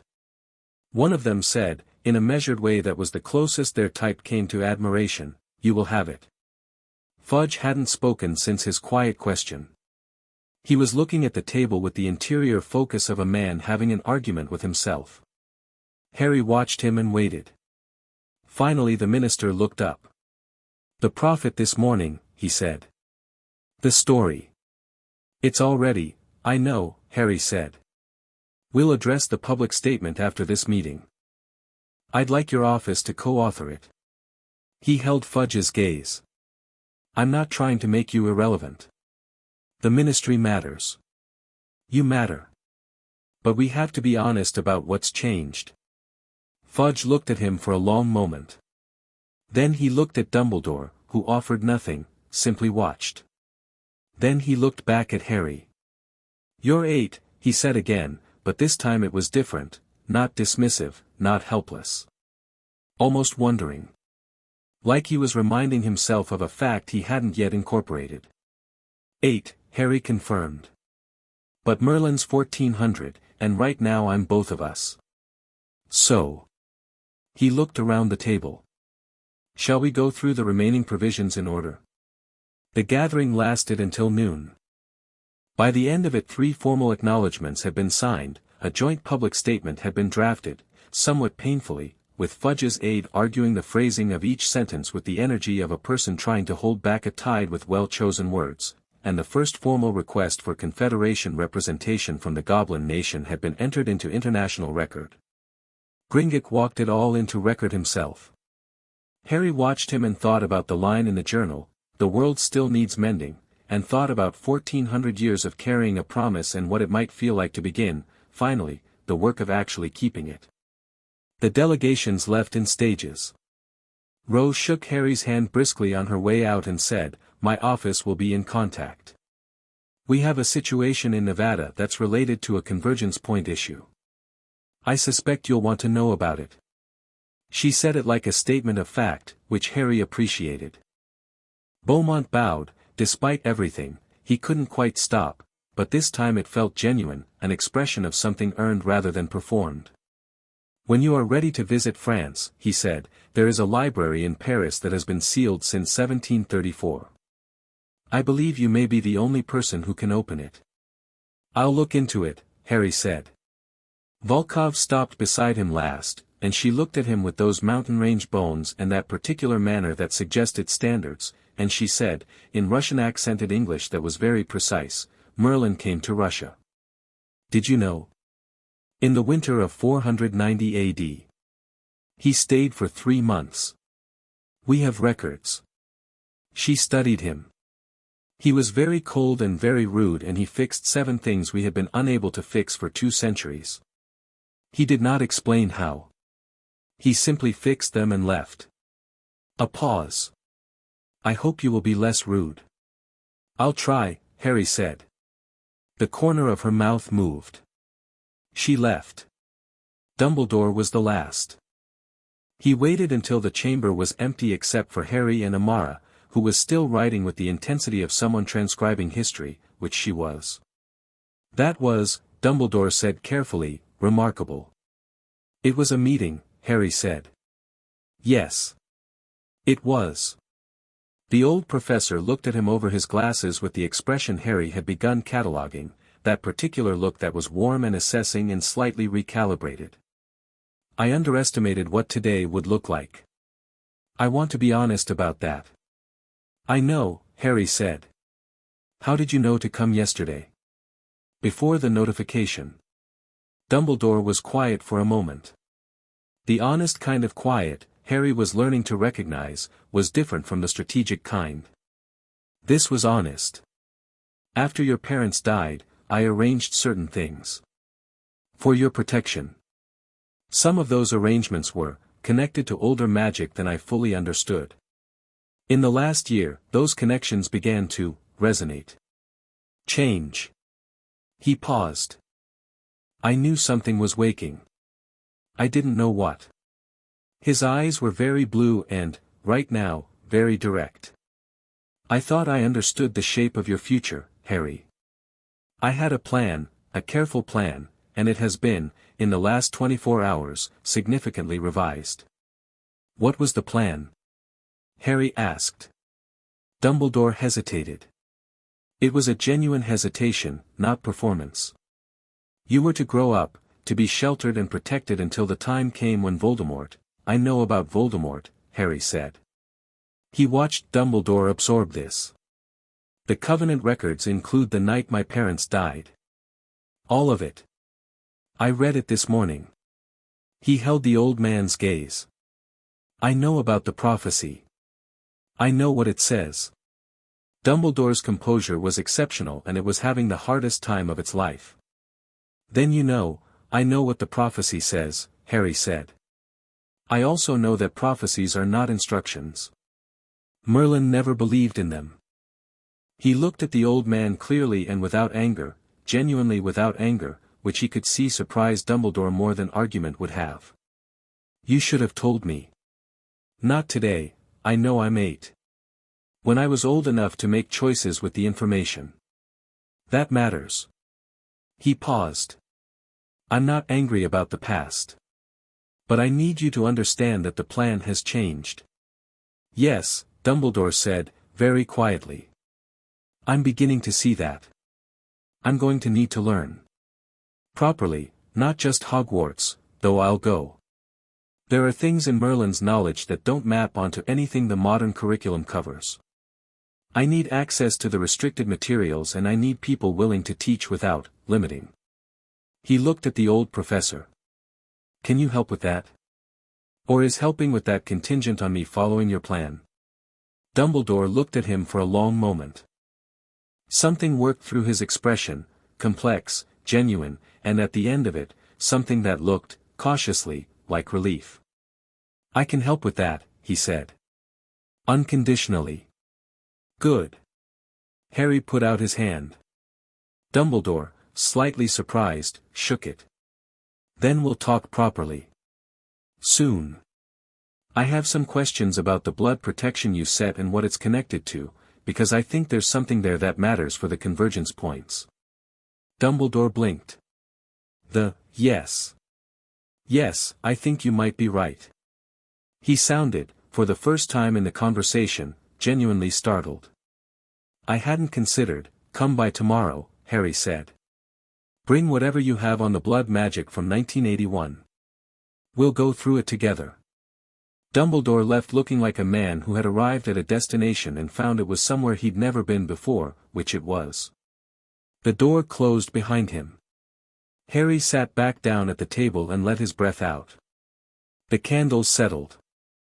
The lightning smell from the journal, still open on the table, faded slightly. Amara stopped writing. Are you actually okay? She asked. The same question as last night, but in daylight, after a morning like this. Ask me in a week, Harry said. He looked at the journal. Read me the passage on the language before language. The one in the middle section. Why? Because I'm starting to remember it, he said quietly. And I want to know if what I'm remembering matches what's written. She found the passage. She began to read, halting at first because the script was difficult, and Harry closed his eyes and listened, and the words she read and the words rising up from somewhere deep and old inside him matched, line for line, syllable for syllable, with the precision of water finding the shape of the vessel it has always been poured into. He kept his eyes closed. He didn't smile, but something settled, deep and tectonic and permanent, the feeling of a thing finding its right position after being slightly wrong for a very long time. They match, Amara said quietly, watching him. Yes, Harry said. All of them? He opened his eyes. All of them, he said, and picked up the journal, and turned to the next page. Chapter 4, The World Comes Calling. 3 days after the gathering, the owls stopped being manageable. It had started with a reasonable volume, 40 or 50 letters on the first morning, sorted by Gringotts staff into categories that Gringotts described with professional precision as governmental, academic, journalistic, delusional, and threatening, the last two categories being roughly equal in size and frequently overlapping. By the second day the volume had tripled.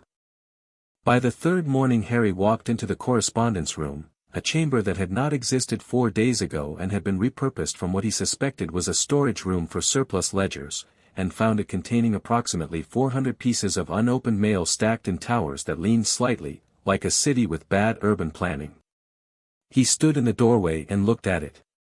"The delusional category," said the goblin who managed the room, whose name was Stirk and who had approximately the emotional range of a well-made filing system, "has expanded significantly." "Define significantly." Stirk pointed at a tower in the corner that was appreciably taller than the others and had started to develop structural ambitions. "That one is people claiming to be Merlin." "Separately." Harry looked at the tower. "How many?" 47. "Right." He turned around. "Keep the governmental ones. Burn the threatening ones, actually burn them, don't open them first in case of hexes.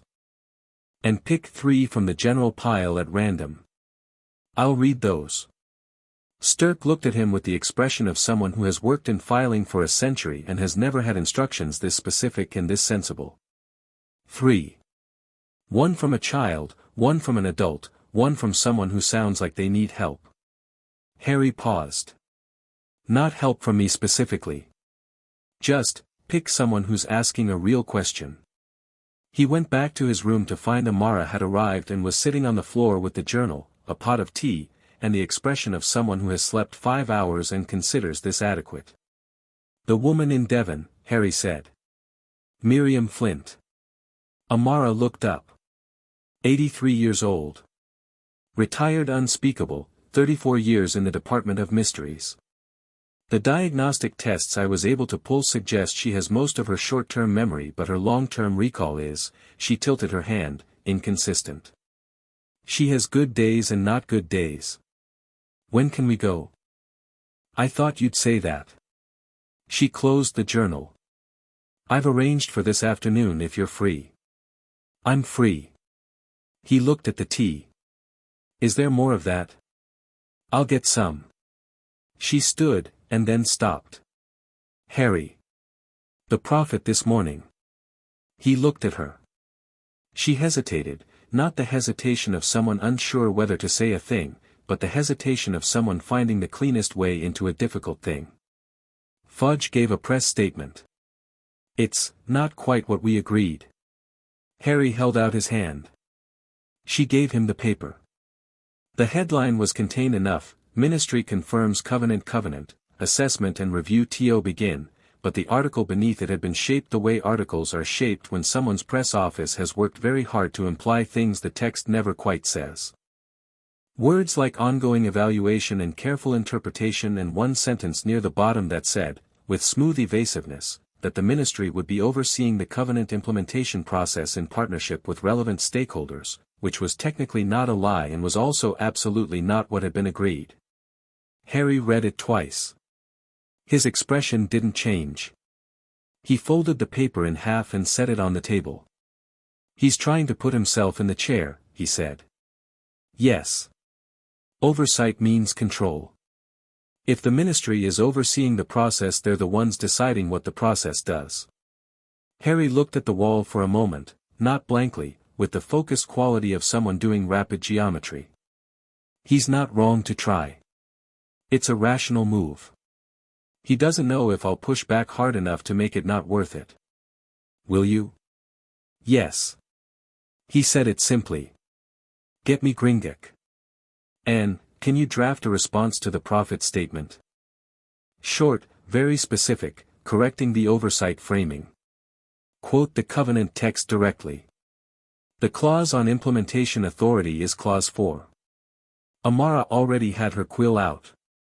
Do you want it in your name or Gringotts? Both, Harry said. Joint statement. She was writing before he finished the sentence. Devon in late summer was green and salt-smelling, the air moving in off the sea with the lazy confidence of something that had been doing this forever and saw no reason to rush. The village where Miriam Flint lived was small enough that the taxi driver found it slightly embarrassing to charge the full fare, and the cottage at the end of the lane had a garden that had passed through careful and out the other side into a kind of magnificent autonomy, plants doing what they wanted, growing where they chose, blooming without reference to season or propriety. Harry liked it immediately. A woman came to the door before they knocked.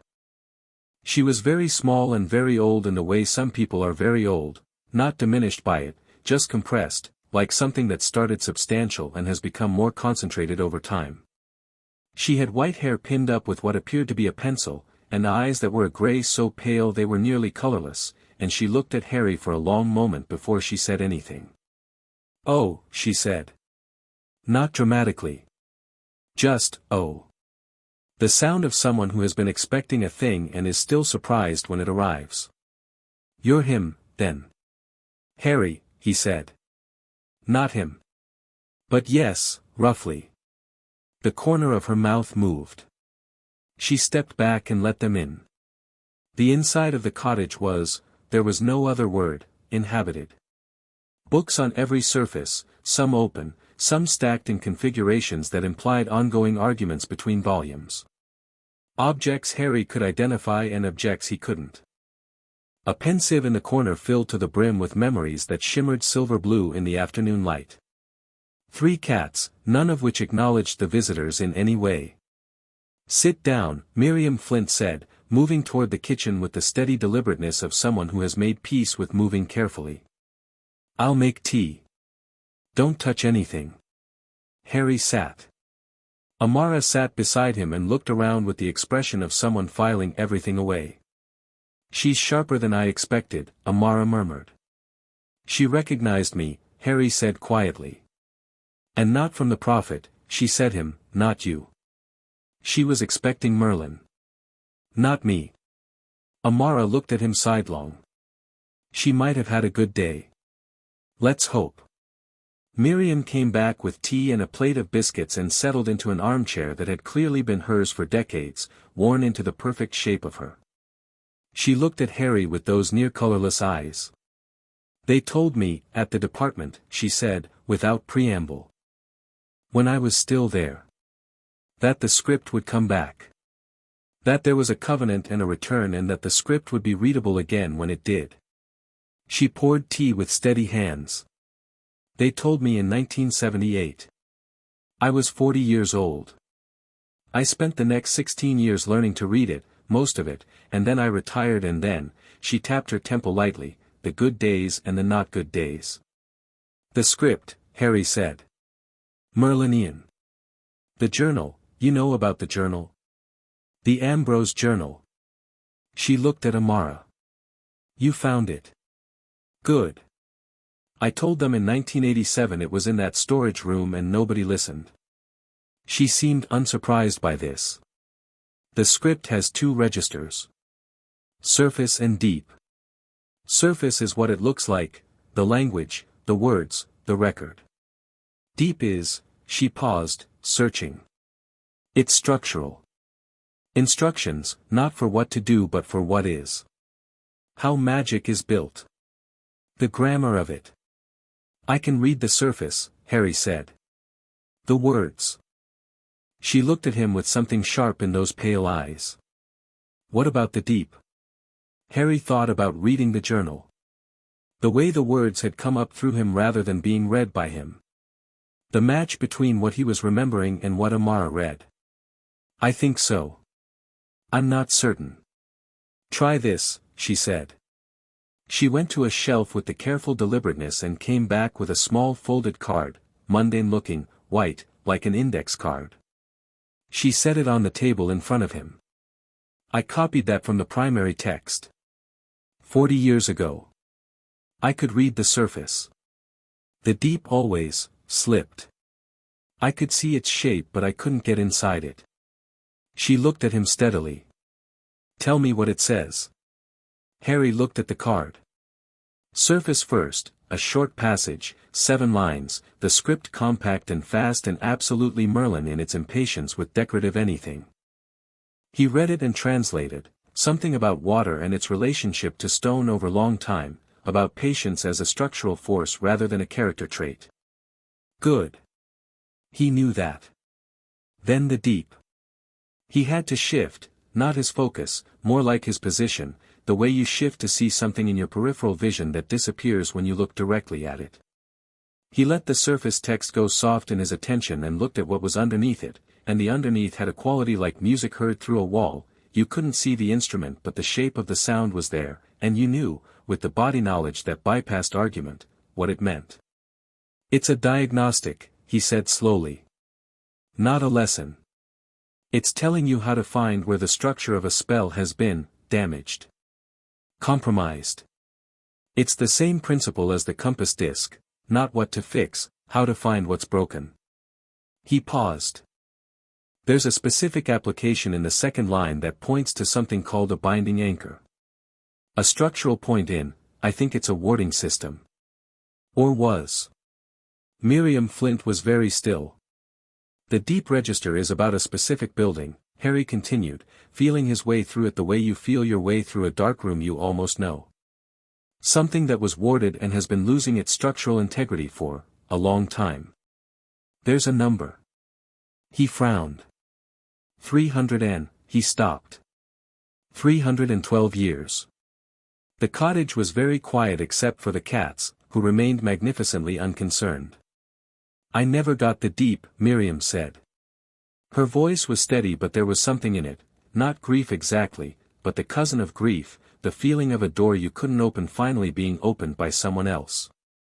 Not once in 40 years. I knew the shape of it. I could draw you the shape. She paused. What building? Harry was already looking at Amara. Amara was already writing. She had gone very still in the focused way she went still when something had clicked into place. If it's 312 years ago, that's the mid-1700s. Something built or warded then that's been degrading. She looked up. The Department of Mysteries has a room, the Hall of Prophecy is on level 9, but there's a room on level 7 that's been classified restricted access since 1753. No one goes in. The official reason is structural instability. Harry and Amara looked at each other. That's not the real reason, Harry said. Probably not, she agreed. Miriam Flint was watching them with the expression of someone watching a conversation accelerate past them but keeping pace anyway through sheer attention. Whatever's in that room, she said, the ward on it was built with anchor points. If the anchor points are degrading, whatever's inside it is getting out, Harry said. He looked at Miriam. Or what's outside it is getting in. He looked at the index card again. Can I take this? Keep it. She waved a hand. I've had it memorized for 40 years, I don't need the card. She looked at him steadily. There's something else. In the primary texts. A passage I could read the surface of but never the deep, and the surface was alarming enough that I flagged it for department review in 1981. She paused. September of 1981. The year Harry's parents died. What happened to the flag? He asked. Nothing, she said. It was filed. That October, well. Other things happened. And my flag was never followed up on. She looked at her teacup. I've thought about it since. Whether it was connected. What did the surface say? Amara asked. That something had been hidden. Something that belonged to the deep register, something structural, foundational, had been taken out of its proper place and hidden. And the hiding was causing a kind of pressure. Building up. She met Harry's eyes. Like a river that's been dammed. Eventually, it breaks, Harry said. Or it finds another way through. She looked old and very tired and not in the least defeated. I think the flag was about something in that room on level 7. I think someone put something there that shouldn't be there. And I think the reason the room is structurally unstable is because the dam is failing.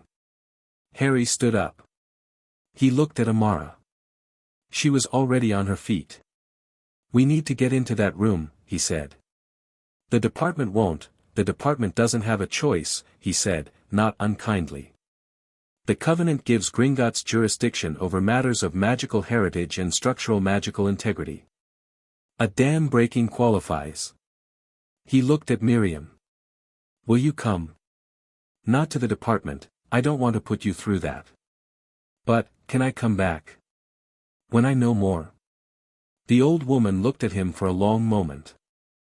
Something moved through her face, relief, he thought, the deep quiet kind, the kind that comes from a thing you've been holding finally being held by someone else. Come back, she said. Any time. Good day or not good day, I'll do what I can. He put out his hand. She shook it, and held it a moment longer than a handshake required, and looked at him with those pale eyes.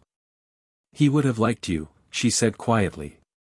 The Merlin I studied. He had no patience for people who needed him to be a symbol. You'd have gotten along. I'm starting to think he's me, Harry said. Or I'm him.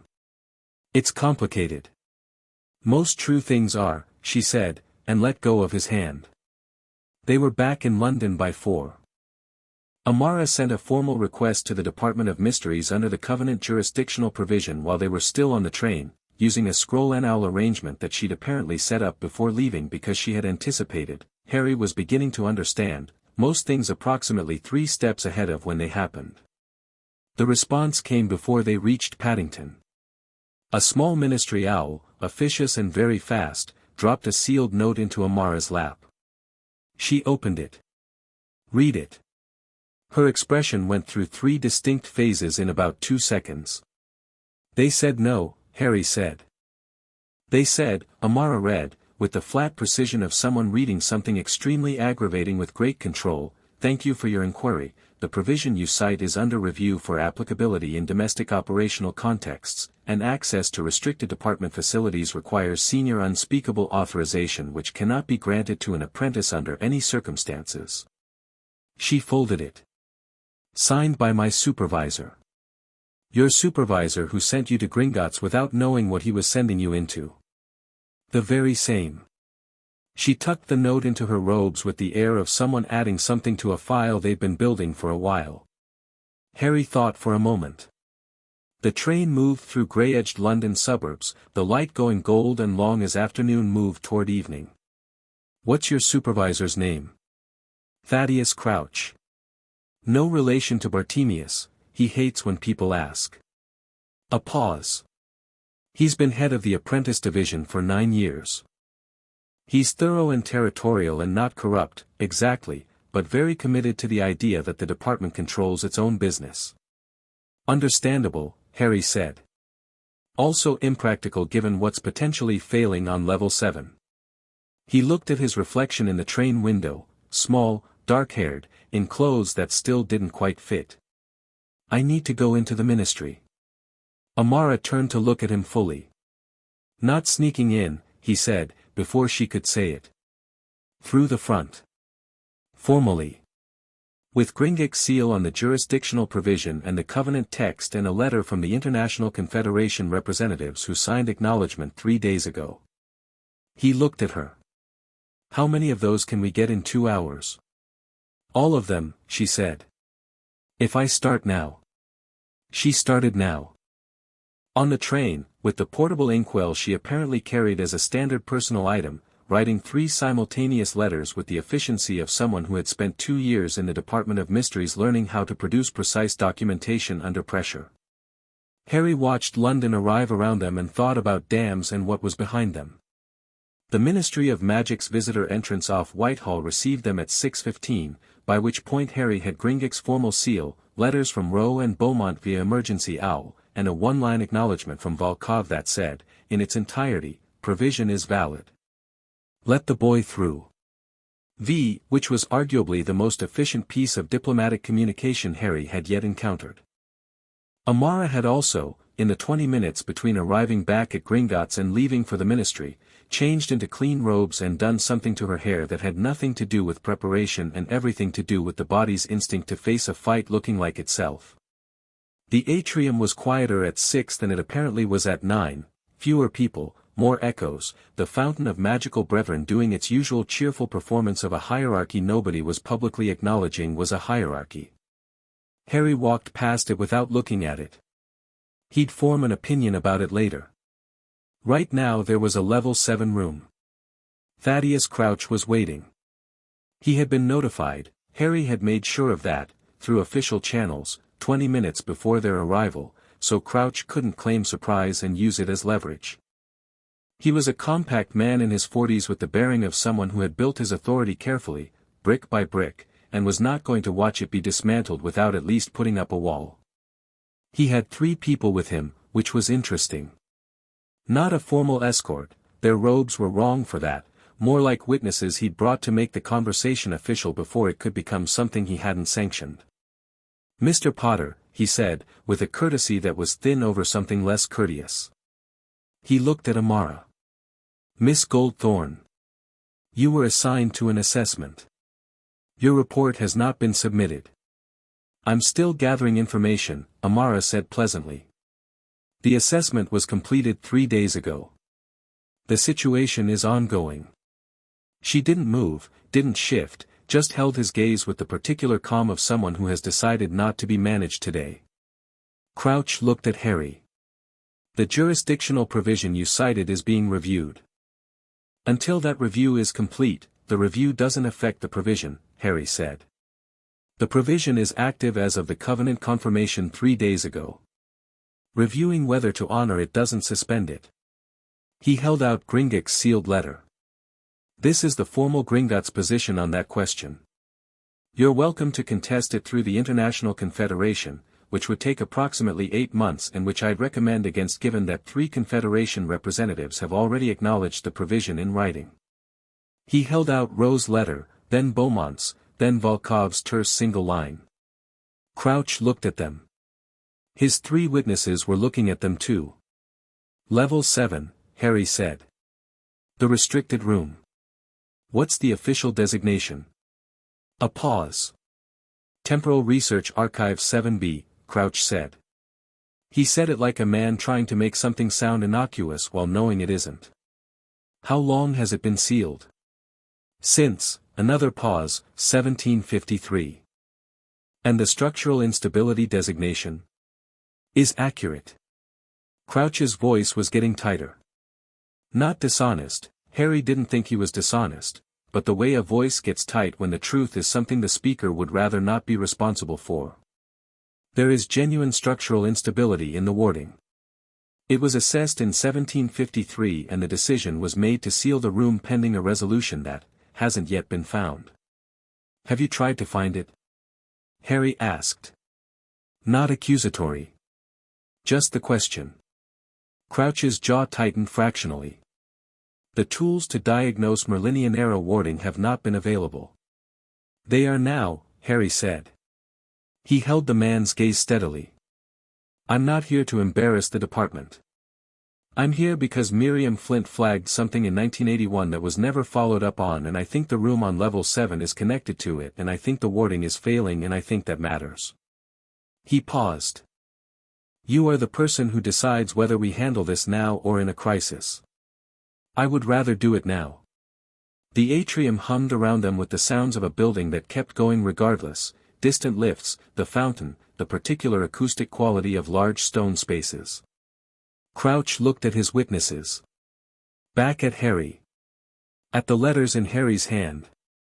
Something worked through him, the architecture of a decision being made. Harry could almost see the components of it, the territorial instinct against the professional responsibility against the thing that was still, underneath everything else, a person who had chosen this work because it mattered. "Tomorrow morning," Crouch said. 7 o'clock. "I'll have a team, tonight," Harry said. "I know it's after 6. It doesn't take long to look. If there's nothing there, I'll know in an hour and we'll leave and file whatever report you need." He watched Crouch. "If there is something there, you'll want to have found it on your own initiative rather than waited." Crouch stood very still for a moment. Then he said, "Follow me," turned, and walked toward the lifts. Level 7 was dim and cool and smelled like the accumulated weight of documents that had been left alone for too long, not unpleasant, just deep, like the smell of good old libraries pushed past their natural stop point. The corridor was narrow and the lights were older here, not torches but something in between, casting a warmer less certain glow than the upper floors. The door to 7B was not dramatic. That was the first thing Harry noticed. It was just a door, wood and iron fittings, with a warding seal over the lock that he could feel from 3 steps away, with the back of the neck prickling that had become as familiar as his own heartbeat in the last several days. He felt it from 3 steps away and stopped. "What?" Amara said, behind him. "The warding is wrong," he said. "Not wrong failing, not wrong degraded, wrong like something placed incorrectly, wrong like a word used in a sentence where it belongs but shouldn't be. It's not the original warding. Someone resealed this after the original was set." He walked forward and put his hand flat against the door, not touching the seal. "The original was Merlinian, I can feel the structure of it underneath. But on top of it there's something else. Newer. Much newer." "How much newer?" Crouch asked behind him. He had gone from territorial to genuinely concerned over the course of the lift ride down, which Harry noted with approval. It meant the professional responsibility had won, which was the right outcome. 100 years, maybe less. Harry traced the seal without touching it. The compass disc would have been useful here. He thought about it and then, without entirely deciding to, he took the disc from his pocket where he'd been carrying it since this morning. He held it near the seal. The disc pulled. Not physically but directionally, like a compass finding north, pointing at a specific point on the seal where 2 layers of warding intersected. "There," Harry said. "There what?" Amara asked. "That's where someone made a modification. To an existing seal on an existing ward, they added something." He looked at the disc. Something was put inside this room that wasn't supposed to be here. The modification is covering it. He looked back at Crouch. "Your senior unspeakables. Do any of them have a record of accessing this room in, say the last 120 years? Crouch's face had done something complicated. "Access records go to 1901. "And before that?" "Not formally logged."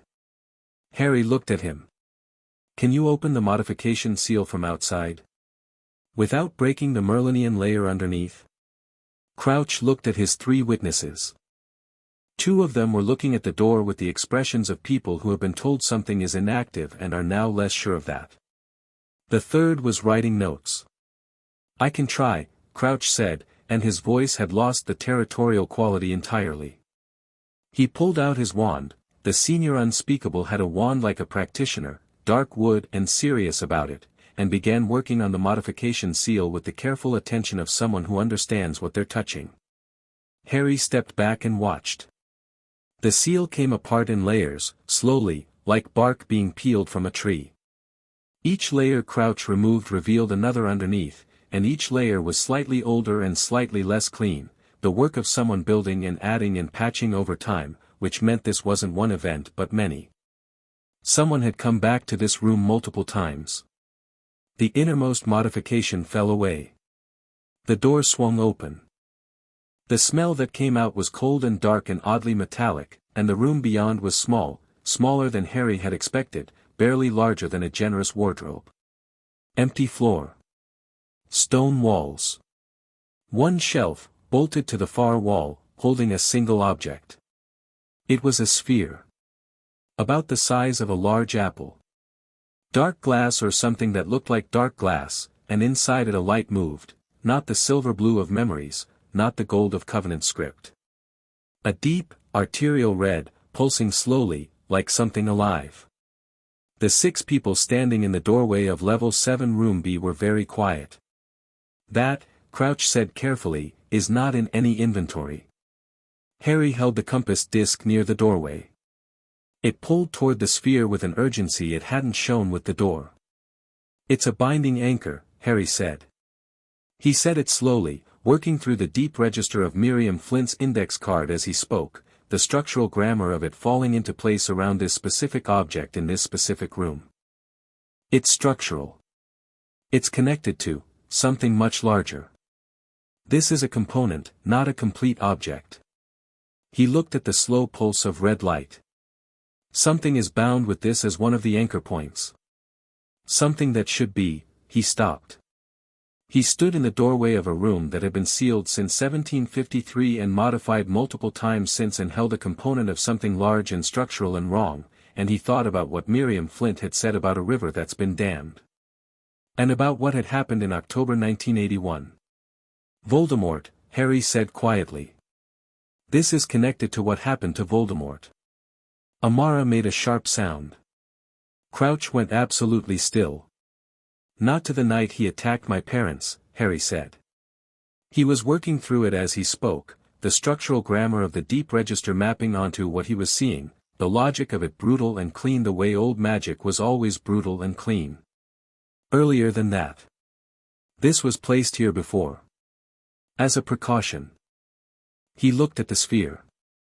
Someone used this room to bind something to Voldemort, some kind of structural anchor. An insurance. Something that was supposed to. He stopped again. Supposed to what? Amara said. Her voice was very even. Ensure survival, Harry said. That's the function of this type of anchor in the deep register. It's a tether. You bind a piece of something's essential nature to an external anchor, and as long as the anchor holds, the thing can't be. He found the word from somewhere old and right. Unmade. The red light pulsed. Slow and patient and completely indifferent to all of them. Crouch said, in a voice that suggested he was keeping it together through professional discipline alone, are you saying that someone in the Department of Mysteries created a dark anchor for, not created, Harry said. The Merlinian layer underneath was always here, this room was always a structural anchor room, that's what it was built for. Someone modified it. Used an existing structure for a different purpose. Without authorization, clearly, or it would be in your records. He looked at Crouch steadily. When was the last time anyone did a full structural audit of the department? Crouch's answer was in his face before he said it. We need to find who modified this seal, Harry said. And we need to know if there are others. This is probably not the only one. He looked at the sphere one more time, the slow red patience of it, the terrible simple wrongness of something being bound that should be free, and then he looked at Amara. This is what Miriam flagged. In 1981. She saw this in the deep register and she flagged it and it was filed. And nobody followed up, Amara said. Because October happened, Harry said. And everyone was busy dealing with the consequences of something whose structural cause was sitting in a sealed room on level 7. He stepped back from the doorway. Don't touch it, he told Crouch. Don't send anyone in there. I need to get Gringotts and we need to approach this with the right tools or there's a risk of destabilization. He paused. Worse than what's already happening. Crouch nodded. He looked like a man in the middle of a significant revision of his understanding of his own institution, which was exactly what he was. Mr. Potter, he said, as Harry turned to leave. There was nothing territorial in his voice now. Just a question, clean and direct and carrying the weight of someone who genuinely wanted to know. How long has this been here? The modification? Harry thought about the deep register. The structural grammar. The way layers of modification told a story if you could read the language they were written in. Long enough, he said, that whoever did it didn't expect anyone to ever be able to read it. He walked toward the lift with Amara beside him, and behind them the room on level 7 breathed its cold metallic breath into the corridor, and the red light pulsed and pulsed and pulsed in the dark. Chapter 5, What Merlin Knew. The memory came at 3 in the morning.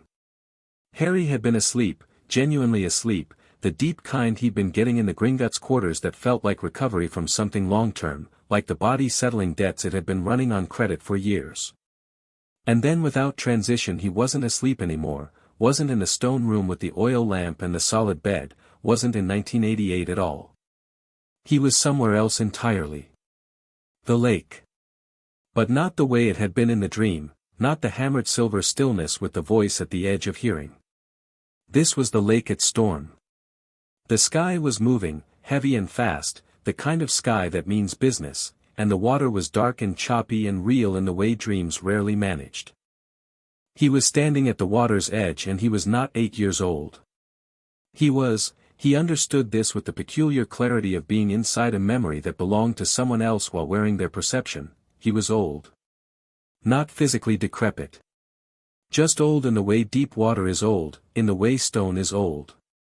Old and very tired and completely certain. There was a man across the fire. The fire was between them, burning on the rocky shore in the wind without any right to be burning at all, doing it anyway because it had been told to and it knew better than to argue. The man was large and fair-haired and wearing the expression of someone who has just been told something they understand intellectually but cannot yet absorb emotionally. Harry, Merlin, felt the weight of the conversation they'd been having for the last 2 hours. He had been explaining. The man across the fire, whose name pressed against Harry's understanding with the warm specific gravity of genuine love and genuine loss combined, had been listening with the focused grief of someone who is very brave and doesn't want to be right now. "You could stay," the man said. "I can't." The voice was Merlin's and it came from Harry's mouth in the memory and they were the same person and different people at once in the way that was still, even now, strange. "The work isn't finished. I can feel where the breaks are. 7 of them in this land alone. And the language, if I go and it goes with me, then let it go." The man's voice was not angry. Anger would have been easier. "Let it go and stay. The language doesn't need to be kept if you're not here to keep it. That's not true and you know it's not true." A pause. The fire moved in the wind. The lake was dark and the stars were just beginning, to appear at the edges of the moving sky. "I've made an arrangement," Merlin said.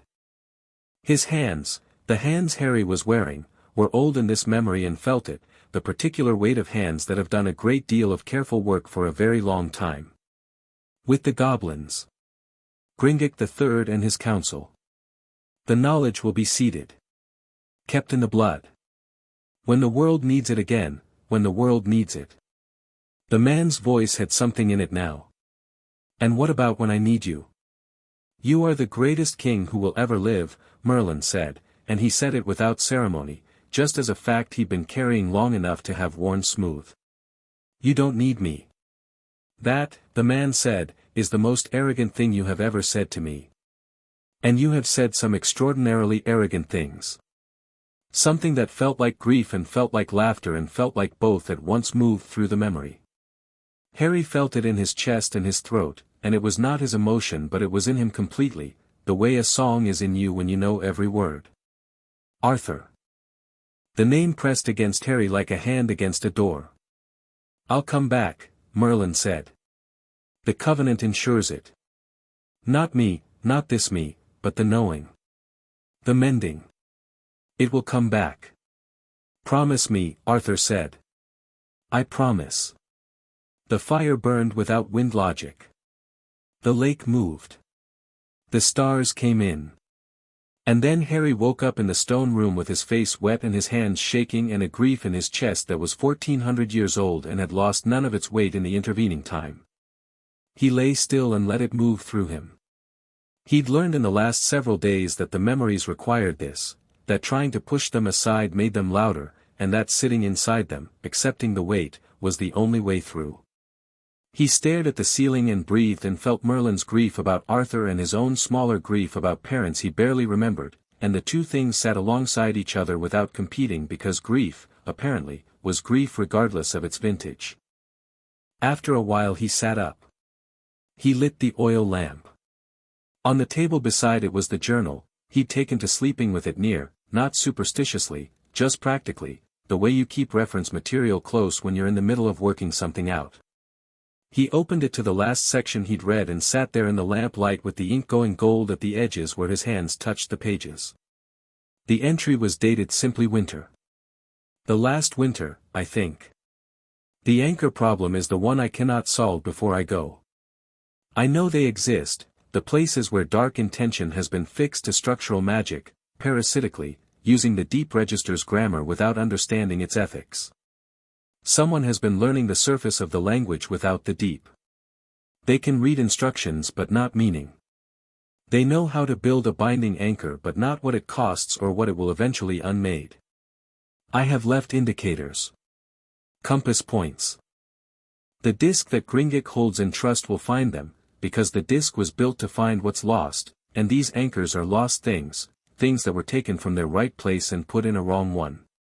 The blood will know. It always knows. What I cannot do is fix the ones already made. I do not have time and I will not have hands. Whoever follows will need to. I am sorry for that. It is a terrible thing to inherit someone else's unfinished business. But the alternative is no one inheriting it at all. Harry read this 3 times. Then he got up, got dressed, and went to find Gringotts. The elder goblin was awake, which was not surprising. Harry had begun to suspect Gringotts operated on a sleep schedule optimized for something other than human convention. He was in his office with the correspondence that never seemed to diminish, and he looked at Harry when he came through the door the same way he'd looked at Harry the very first morning, steadily, with the complete attention of someone who is never actually surprised because they've been anticipating everything for a very long time. Harry told him about the memory.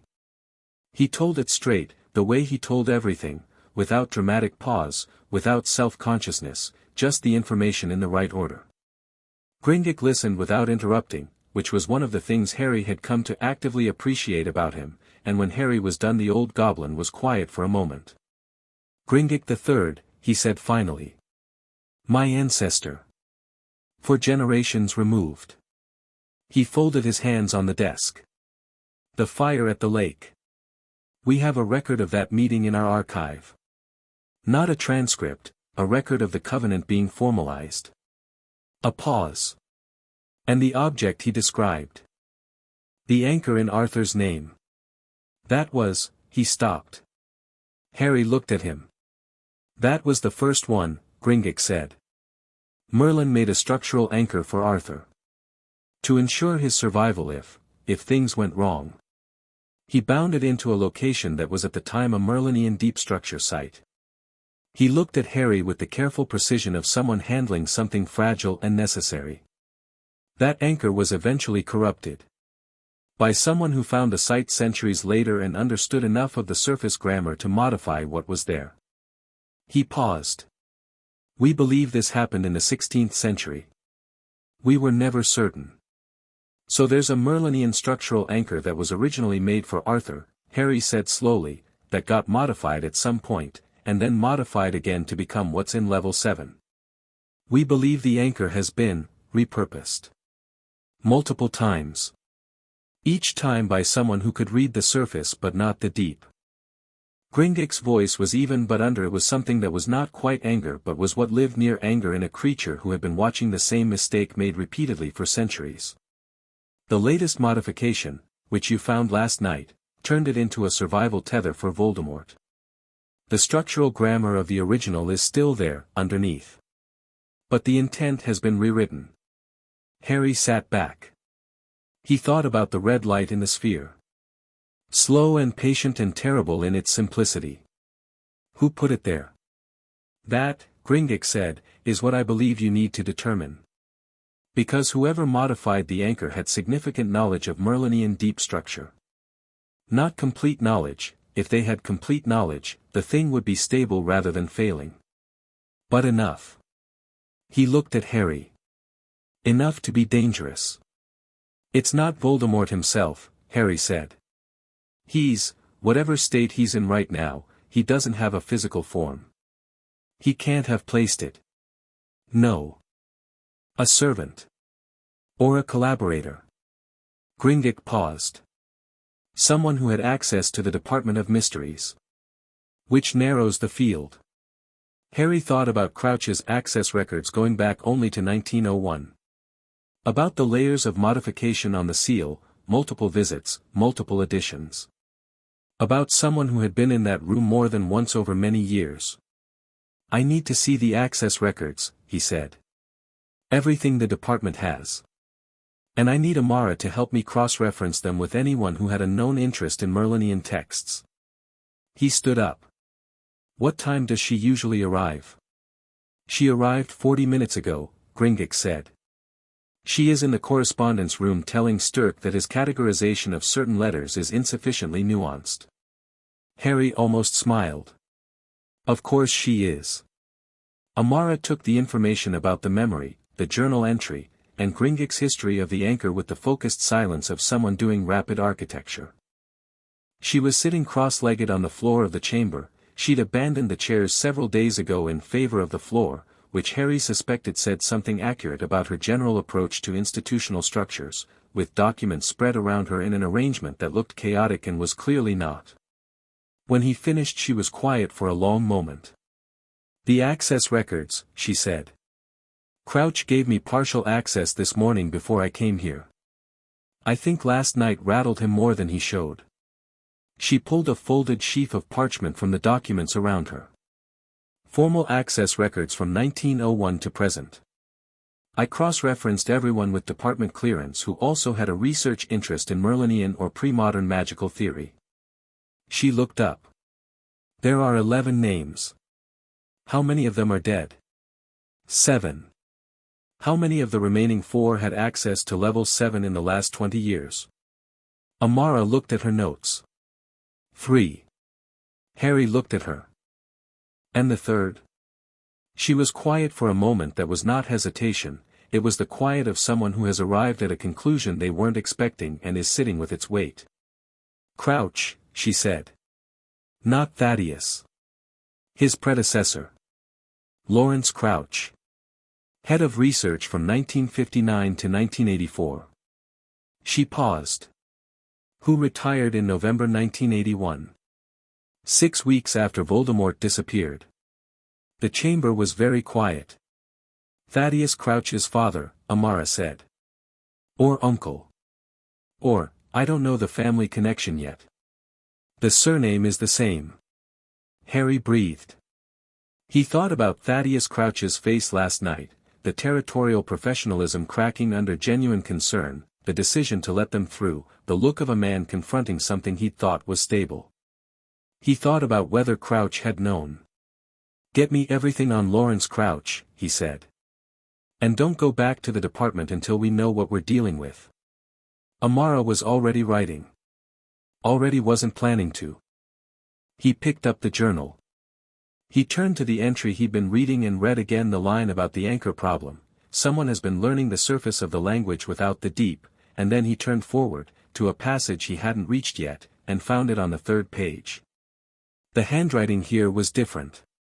Still Merlin's, same impatient speed, same contempt for decorative strokes, but something in the pressure of the quill was different. Heavier. Like the writing had been done when exhaustion was competing with urgency. A warning for whoever follows. The surface grammar can be taught.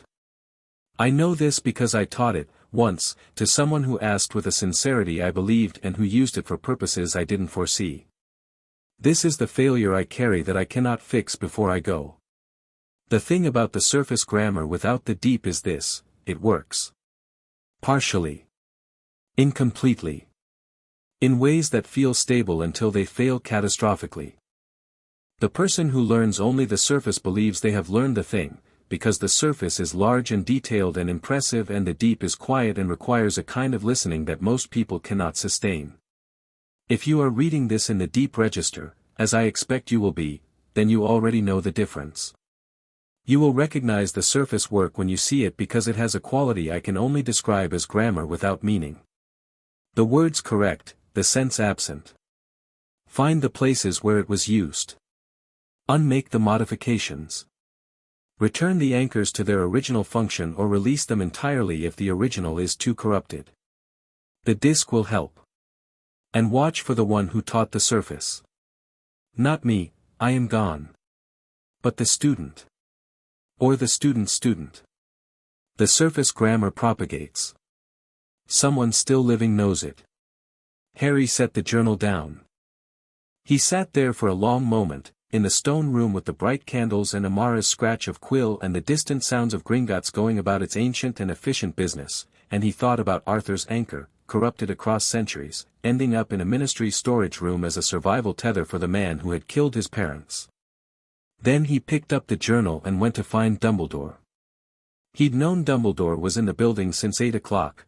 The old professor had taken to arriving in the mornings for their conversations, which had become a daily practice over the last several days.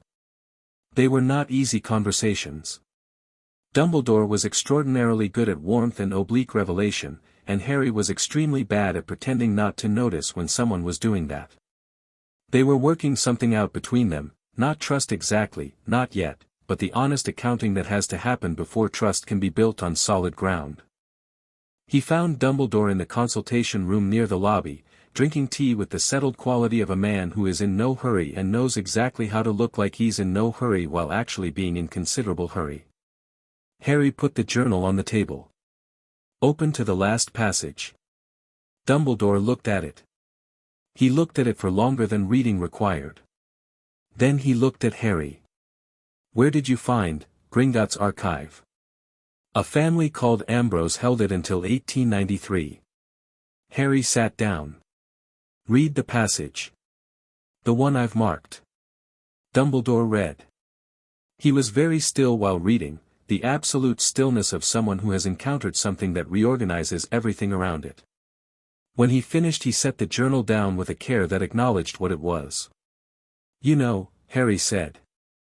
Dumbledore didn't deny it. I know some of it, he said. I have known, suspected, for some years that the surface grammar had been propagated. That there was someone, or several someones, with partial knowledge of Merlinian deep structure using it for, uses it was not meant for. He paused. I did not know about the anchor in level 7. Did you know about Lawrence Crouch? A silence. Not the honest kind. Dumbledore. Harry's voice was even. I'm 8 years old, not naive. If you knew about Crouch and you didn't act on it, I had suspicions, Dumbledore said. Not evidence. Lawrence Crouch was a brilliant researcher who had access I couldn't question without proof, and he retired in November 1981, and I was occupied in November 1981 with other matters. Something moved behind his eyes, old and complicated and real. I should have followed it. I didn't. That is a failure I carry. Harry looked at him carefully. He was thinking about the journal's last passage, about Merlin carrying the failure of teaching the surface to someone who used it wrong. About the particular loneliness of knowing you didn't do enough and not being able to go back. What did you know about Lawrence Crouch specifically? He asked.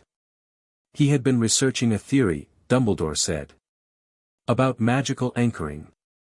Soul binding, he called it, not Horcruxes, which are a different and cruder mechanism, but structural soul anchoring. Using deep grammar to attach an essential part of a magical being's nature to an external physical site, creating a survival mechanism. He paused. He published nothing. But he presented his theoretical framework to a private academic circle in 1976. I attended. I was concerned about the direction. But you didn't stop it. Theory is not action. I had no grounds to, Dumbledore. Harry waited until the old man's eyes met his. The anchor in level 7 is what kept Voldemort from being truly destroyed in 1981. My parents died because of what happened that Halloween. And there's a thread connecting that to Lawrence Crouch's research. He kept his voice level. What I need to know is whether there's a thread connecting it to anything else. Anyone else currently active. The old professor was quiet for a long moment. He looked like, Harry was precise about this because he thought precision mattered, he looked like a man who has kept secrets for so long that the act of releasing them requires something that is almost physical. Like releasing a breath held for decades. Bartemius Crouch Sr., Dumbledore said finally. Lawrence's son. He was not, to my knowledge, involved in his father's research. But he knew about it. I believe he knew and chose not to report it. He paused. Out of family loyalty. Or fear. I was never certain which. Harry thought about Bartemius Crouch Sr., whom he knew from the Covenant records as the head of the Department of Magical Law Enforcement during the First War. Who had sent Death Eaters to Azkaban without trial. Who had done many extreme things in the name of stopping Voldemort while, apparently, his father's work had been quietly ensuring Voldemort couldn't be stopped permanently. The son knew the father's work was connected to Voldemort's survival, Harry said slowly. I believe so.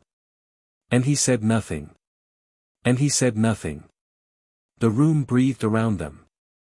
Harry sat with this, the slow terrible logic of it, the way a family secret became a national one, the way individual cowardice scaled up into historical consequence. He thought about Miriam Flint's flag in 1981, filed and forgotten. About the red light pulsing in the dark. Right, he said. He stood. He picked up the journal. I need you to get me a meeting with Bartemius Crouch Sr. Today. Not through the ministry, directly. Tell him it's about his father's research. Tell him I already know what's in level 7. He looked at Dumbledore steadily. Tell him I know about the surface grammar and what it was used for and that the Covenant gives me the authority to request a formal accounting. Because it does. Dumbledore looked at him over his glasses.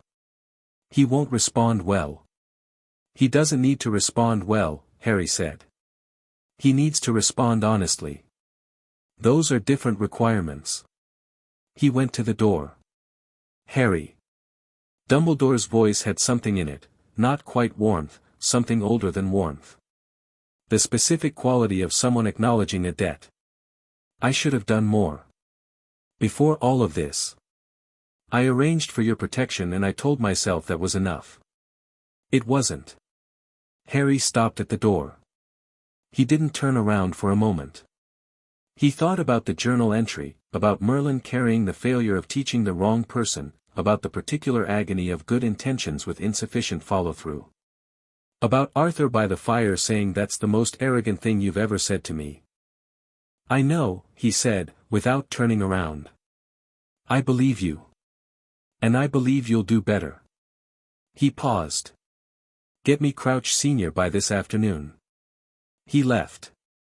Bartemius Crouch Sr. arrived at Gringotts at 2 o'clock. He came without aids, which told Harry something. He was a rigid-spined man in his late 50s with a face like an official document, precise and severe and designed to convey authority without inviting conversation. He wore the robes of the Department of Magical Law Enforcement with the unconscious habit of someone who puts on a uniform every morning not to signal rank but because they've stopped being able to tell where the rank ends and they begin. He came into the chamber and looked at Harry with the specific expression of a man who has prepared extensively and is not going to let the fact that his opponent is 8 years old affect his preparation. Mr. Potter, he said. Mr. Crouch. Harry looked at him steadily. Sit down. Crouch sat. His back didn't change angle when he did. Amara was in the corner. Gringotts was to Harry's right. Nobody spoke except Harry. Your father, Harry said, modified a Merlinian structural anchor in the Department of Mysteries. Level 7, Room 7B. The modification was done in multiple stages, beginning in the late 1800s based on the layer analysis, and the last modification was made sometime in the mid-1970s. He watched Crouch's face. Nothing moved in it, which was itself information. The modification turned a 1400-year-old structural anchor, originally built for protective purposes, into a soul-tethering mechanism attached to Voldemort's essential nature. Which is why Voldemort didn't die in 1981. He paused. You knew about this. Crouch's jaw was tight. I don't know what you think I can read the deep grammar, Harry said. Not the surface, the deep. I can see the structure of what your father built and I can date the modifications and I can see his signature in the work because Merlinian deep grammar is specific, it carries the maker's intent the way handwriting carries personality. He leaned forward slightly. I'm not accusing you of building it. I'm telling you that you knew about it and said nothing, and I need to know why. Crouch was very still. The stillness of someone behind a wall they've been building for a long time. He was my father, Crouch said finally. His voice was even and completely flat. I know. He spent 40 years on that research. 40 years. When he came to me, when he told me what he'd found, what he could do, I thought it was theoretical. An academic accomplishment. Something moved in his face, fractional and real. He was so proud of it. He never had anything else he was proud of. When did you find out it wasn't theoretical? A pause. 1979, 2 years before Voldemort attacked my parents. Yes. And you said nothing. Crouch's hands, flat on the table, were very still. If I had reported it, he would have been tried. Imprisoned. He was 70 years old and he genuinely didn't understand what he'd done. He thought he was building something neutral, a research achievement. He didn't understand that whoever used it afterward turned it to. He stopped. His voice had lost the document quality. Something human had appeared in it. He didn't know what it would be used for. But you suspected. Yes. And you still said nothing. I was afraid, Crouch said, and the word came out stripped of all the armor. Just the thing itself, standing there bare and true and terrible. I was afraid of what it would mean for him. For our name. I told myself it was theoretical. That no one would use it. That without direct intent it couldn't be. He stopped again. I was wrong. The chamber held this. Harry looked at Bartemius Crouch Sr., the rigid spine and the official robes and the face like a document and the human thing that had broken through the surface of it, and he thought about what came next. He thought about justice and accountability and the difference between punishment and consequence and the specific question of what good it did anyone to make this man into a villain when the actual villain was a year old in this story, sitting in a room on level 7 pulsing red. Here's what happens now, Harry said. You make a full written account of everything your father told you about the research. Everything, the methodology, the timeline, the modifications, anyone else he mentioned, anyone else who knew. He kept his voice level. Not to the ministry first. To Gringotts, under the Covenant jurisdiction, which means it's legally protected disclosure, you can't be prosecuted for what you report in this context. The Covenant specifically provides for that. Crouch looked at him. I know about the no-trial imprisonments, Harry said. I'm not interested in adding to that particular legacy. He held the man's gaze. But I need the full account. Because if your father taught the surface grammar to anyone else, or if anyone else accessed his notes, we may have more anchors to find. And I cannot find them without knowing the full scope of what was done.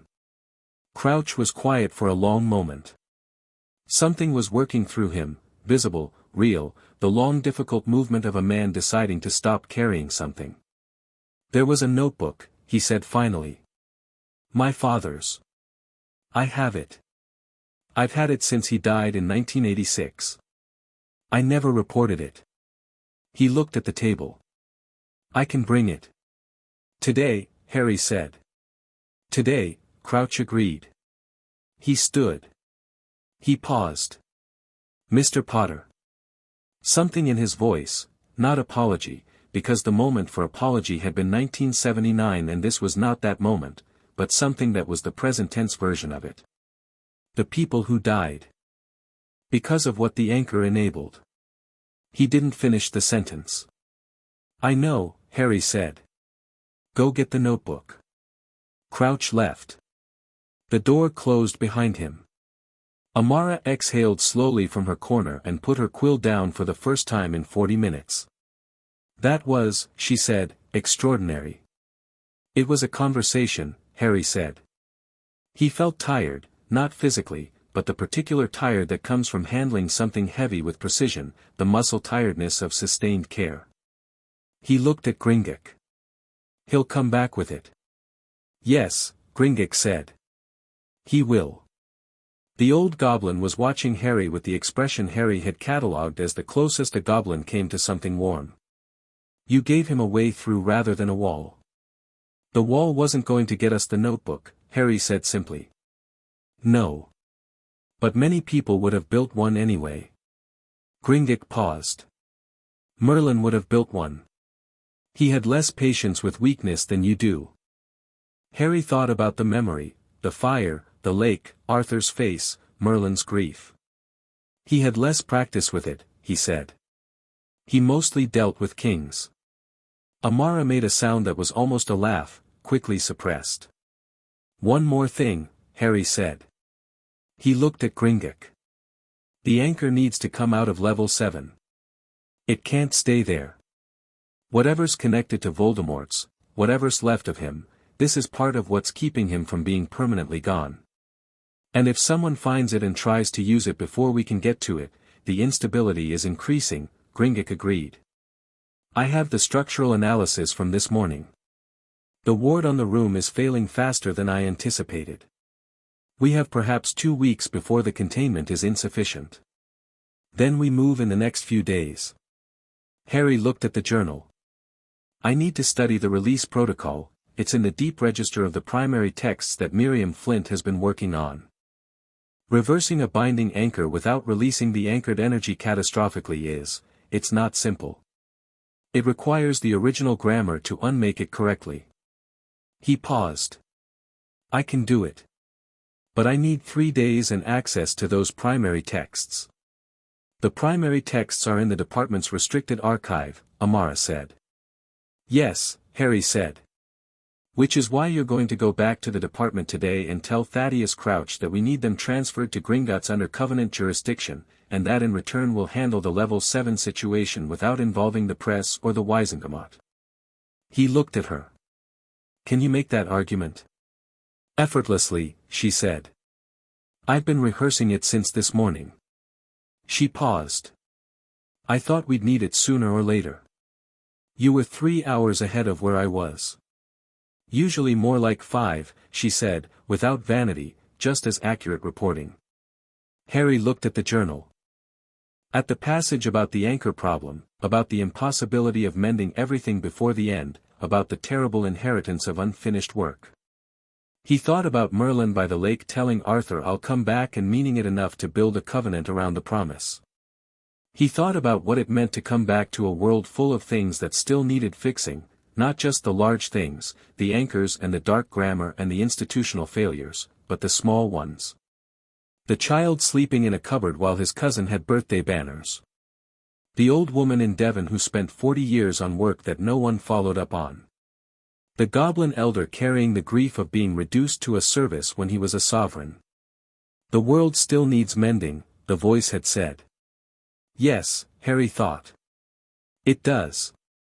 And I have enough hands for it now, and time, and a disk that finds what's lost, and a journal full of instructions from someone who was very rude and very lonely and very right about almost everything that mattered. He put his hand on the journal. The candles went bright. Let's get to work, he said. Crouch Sr. came back at 4 o'clock with a battered leather notebook that had the weight and the smell of something that had been in a drawer for 40 years, guilty smell, the particular quality of kept secrets, dry and close and carrying what it held more tightly than leather should. He gave it to Harry without ceremony. Their eyes met briefly, and in Crouch's was something that Harry recognized without having words for it, the specific look of a man who has set down something heavy and doesn't know yet if he'll feel lighter or just less anchored. Harry took the notebook. He would read it tonight. Tomorrow he would go back to Miriam Flint for the primary texts. The day after he would begin working on the release protocol. And somewhere in all of that Fudge would be managing his press statement and Rowe would be building toward the next thing and the Confederation representatives would be sending their formal written acknowledgement and the world would continue its business of being complicated and necessary and perpetually in need of attention. He looked at the notebook in his hands. He thought about Gringotts' ancestor at the lake, witnessing the covenant. About the promise made in firelight while the stars came in. About 1400 years of waiting for the blood to know. The blood knew. Harry put the notebook under his arm and went to find dinner, because he was 8 years old and extraordinary and also very hungry, and both of those things were equally true, and he had learned in the last several days that the second one was just as worth attending to as the first. Chapter 6, Harry. The International Confederation of Wizards met in full session 6 times per century. This was the 7th. The building they used in London was not the Ministry. The Confederation had no permanent seat in Britain, and using the Ministry's facilities would have implied a deference to British jurisdiction that several member nations had already formally objected to in the 3 days of pre-session correspondence that Amara had been managing with the focused efficiency of someone running a small war from a desk. Instead, they used a hall in Diagon Alley that most people walked past every day without knowing what it was, a narrow building with a plain door between Gringotts and a robe shop, which had no sign and no window and which expanded, when you stepped through the door, into something approximately the size of a cathedral. Harry had seen the hall twice during the preparation days. Both times it had been empty except for the chairs being arranged and rearranged by a team of ministry officials who couldn't agree on the correct configuration for something that had no historical precedent in living memory. Both times he'd stood in the doorway, looked at the space, and felt the weight of what was going to happen inside it. This morning he felt it differently. Not heavier, more real. The way a thing feels when you've stopped anticipating it and started doing it. He was dressed properly for the first time since arriving in the wizarding world. Not formally, not robes, not the ceremonial dress that Beaumont's office had twice suggested and Harry had twice declined, but clothes that fit. Actual clothes, his size, that nobody had worn before him. Dark trousers and a good shirt and his hair doing what it always did, which was 3 things at once and unbothered about it. He'd looked at himself in the mirror that morning and thought, briefly, that he looked like himself, which felt like an achievement worth noting. Amara was beside him as they walked from Gringotts to the hall. She was carrying her notebook and wearing the Department of Mysteries blue with the silver pin, which she'd kept because it was hers and she was still technically an unspeakable even if her relationship with her supervisor had become what she described, with careful understatement, as strained. She'd submitted her report 3 days ago, not the tidy assessment Crouch had wanted, but a full account of everything from the lobby of Gringotts to the level 7 room to the Crouch notebook and its implications. It was, Amara had told Harry with something close to satisfaction, 14 pages long and contained enough Covenant citations to keep Thaddeus Crouch's office busy for 6 months. She hadn't been fired. She wasn't sure if that was because she was valuable or because firing someone in the middle of an international Covenant proceeding would look worse than keeping them, and she told Harry both possibilities with equal equanimity. Gringotts walked on Harry's other side, dressed in the formal charcoal robes with the collar clasp that caught its different kind of light. He had said nothing since they left Gringotts, which was not unusual, but his silence this morning had a quality Harry had learned to recognize, anticipatory, the way old stone is before weather changes, before the thing that's been building finally arrives. The Goblin Nation delegation, Harry said quietly, as they walked. They're seated at the main table. They are, Gringotts said. For the first time in 311 years. At the main table, not the observer's gallery. He paused. 8 of our elders. I will be joining them when you take your position. Harry nodded. He'd fought for the seating arrangement personally, in a letter to the Confederation Secretary that had been approximately 2 pages of Covenant text and 1 paragraph of Harry explaining what the Covenant text meant in practical terms, followed by the observation that the observer's gallery existed to accommodate people with no formal standing, and as of 3 days ago the Goblin Nation had formal standing, and the Confederation could arrange their chairs accordingly. The Confederation Secretary had responded within 4 hours. The chairs had been rearranged. They reached the plain door. Dumbledore was waiting outside it, not as Harry's escort, not in an official capacity, simply there, in deep purple robes, with the half-moon glasses and the white beard and the expression of a man who has revised his understanding of several things over the last 10 days and is still, quietly, doing the work of it. Ready, he said. Harry looked at the door. Behind it was every significant magical government on Earth, seated at the same table for the first time in living memory, waiting for an 8-year-old boy who had been sleeping in a cupboard 2 weeks ago to walk in and be whatever they decided he was supposed to be. Yes, he said. He looked at Dumbledore. The blood magic documentation. You brought it? Everything I have. Dumbledore patted his robes, where several folded documents were visible in an inner pocket. The full working from 1981.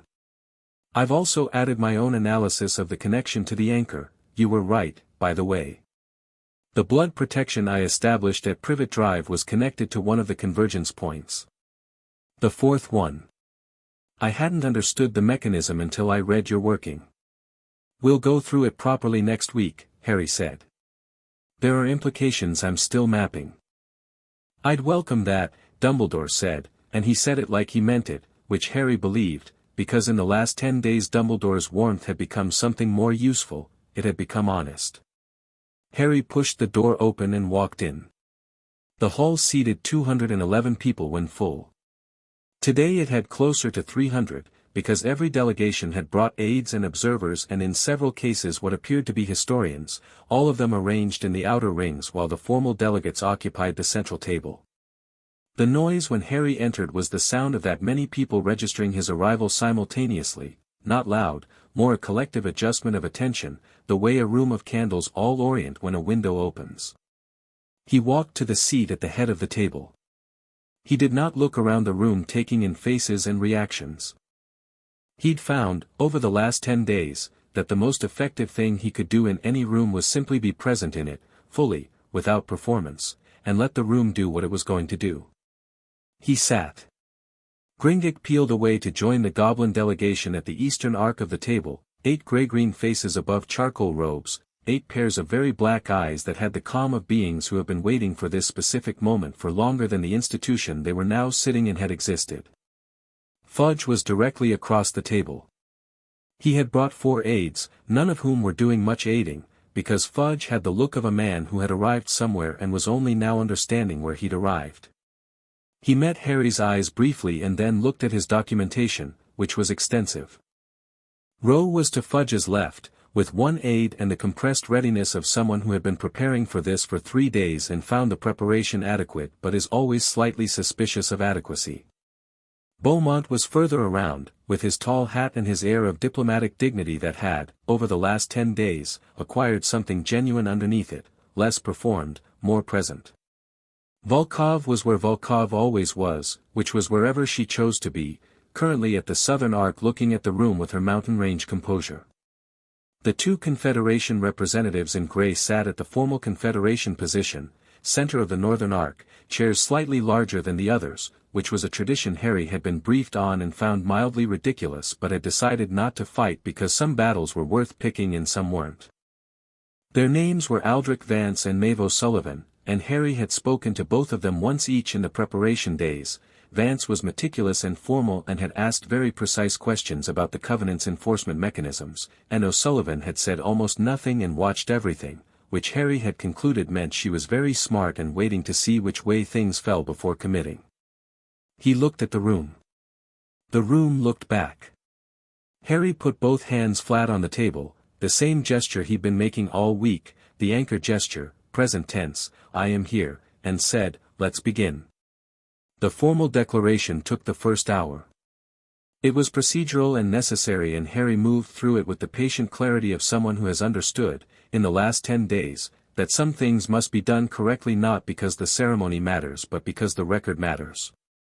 Every word of the Covenant confirmation read into formal Confederation record. Every signatory nation's acknowledgement stated publicly. The Goblin delegation seating at the main table formally entered into the proceedings as precedent. Fudge's people tried, twice, to introduce language that softened the Covenant's scope. The first time Harry simply read the relevant clause directly, not aggressively, just clearly, the text doing its own work without editorializing. The second time he looked at Fudge and said, Cornelius, we've discussed this. The language is what it is. He used the first name deliberately, not with presumption but with the specific directness of someone who has decided that formality at this point is a form of dishonesty. Fudge looked at him. Then he looked at his documentation. Then he told his aide to withdraw the proposed amendment. O'Sullivan, in the second hour of proceedings, spoke for the first time. Her accent was Irish and her voice was very dry and she said, I'd like to formally enter the Confederation's acknowledgement of the Goblin provisions into the record, and I'd like it noted that this acknowledgement is without reservation." She looked at Vance beside her. "Are we agreed?" Vance said, "Agreed," with the efficiency of a man who has already made the decision and is simply executing it. Gringotts, across the table, received this.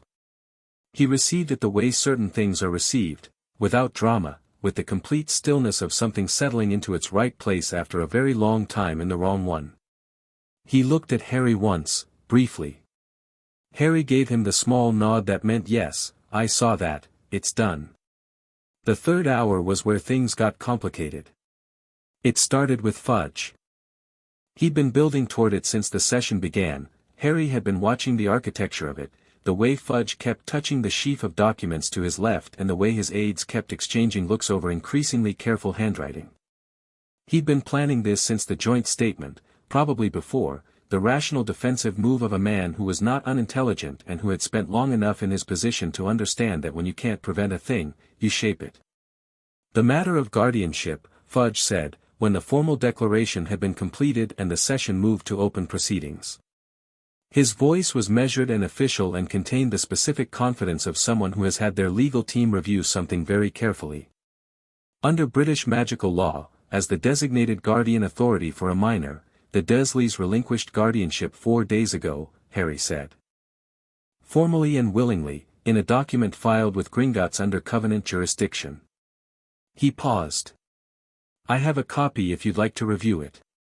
Fudge's aide produced the document from the left-hand sheaf, so he'd known. Of course he'd known. Under magical law, a minor cannot hold their own guardianship.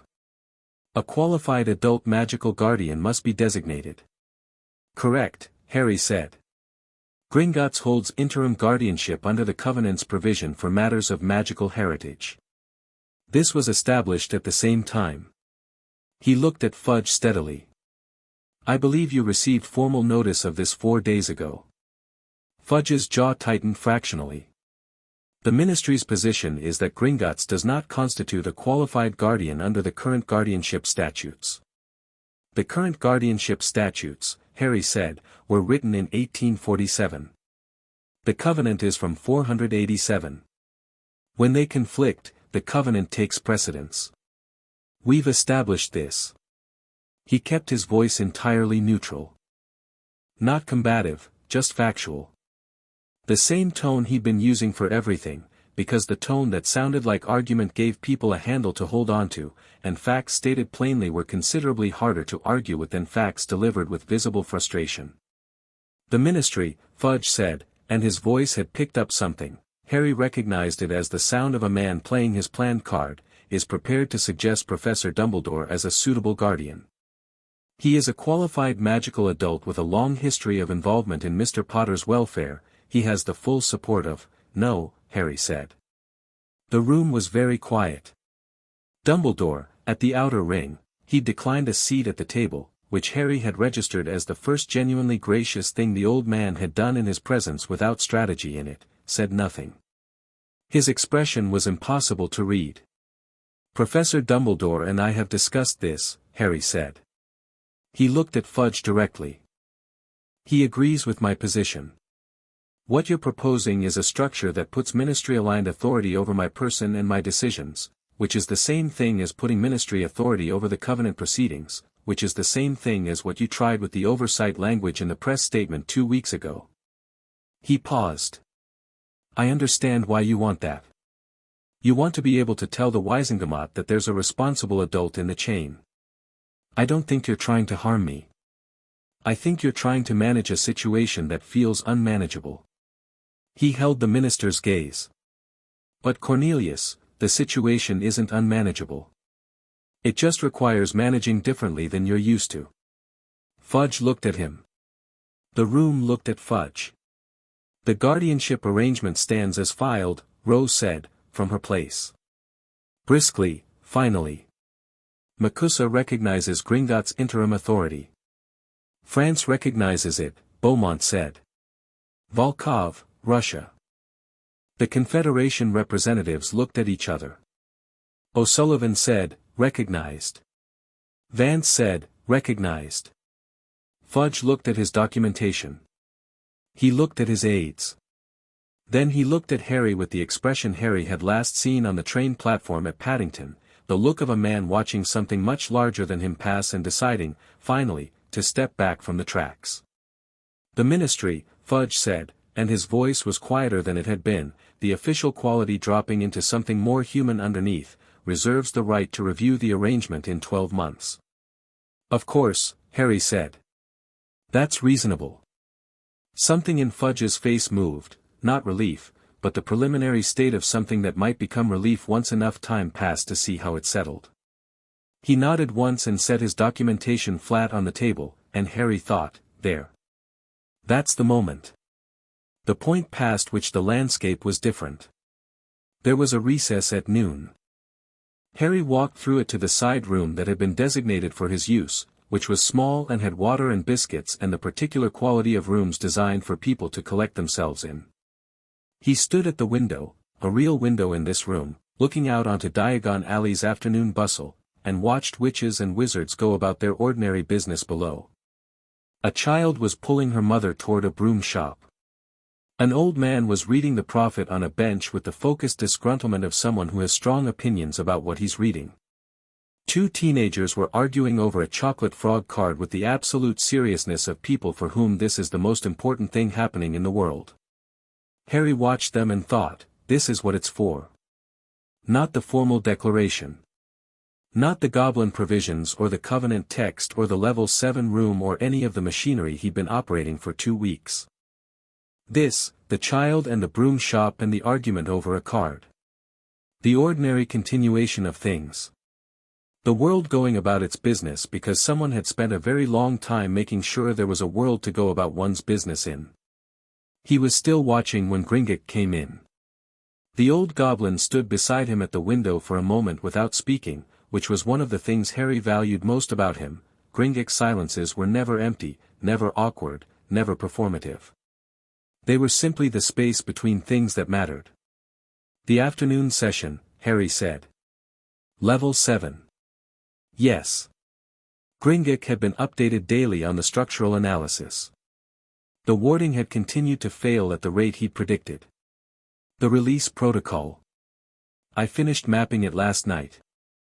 Harry had spent 4 days on it, the journal, the primary texts transferred from the department. Thaddeus Crouch had agreed, quietly, with the air of a man conducting a controlled demolition of something he'd rather not be standing next to. Miriam Flint's 40 years of surface grammar knowledge woven together with his own reading of the deep, until the structure of what needed to happen was as clear to him as the structure of a sentence.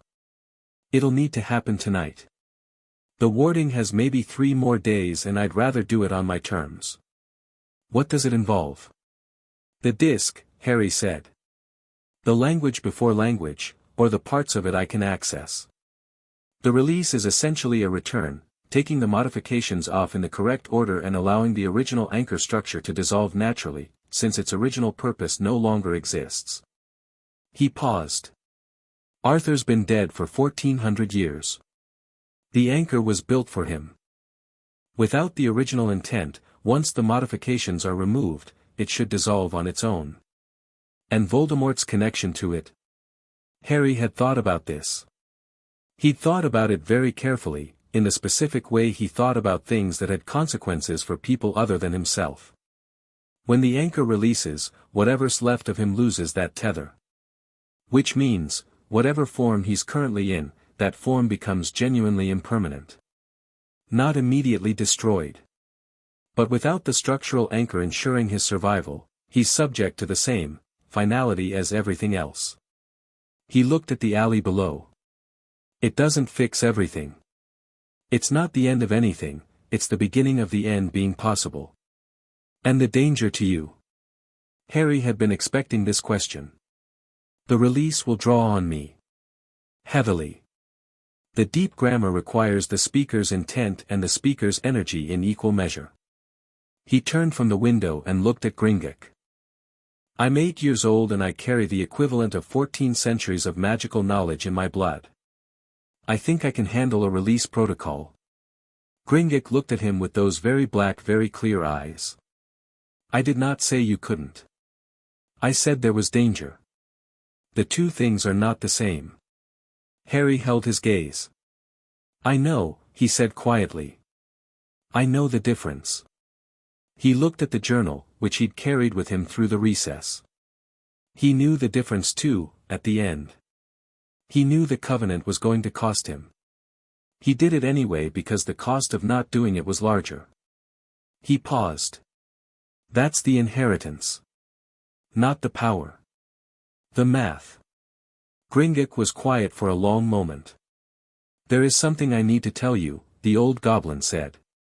Before the afternoon session. Before tonight. He moved away from the window and sat in one of the chairs with the deliberateness of someone preparing to say something they have been preparing to say for a very long time. Merlin and Gringotts III.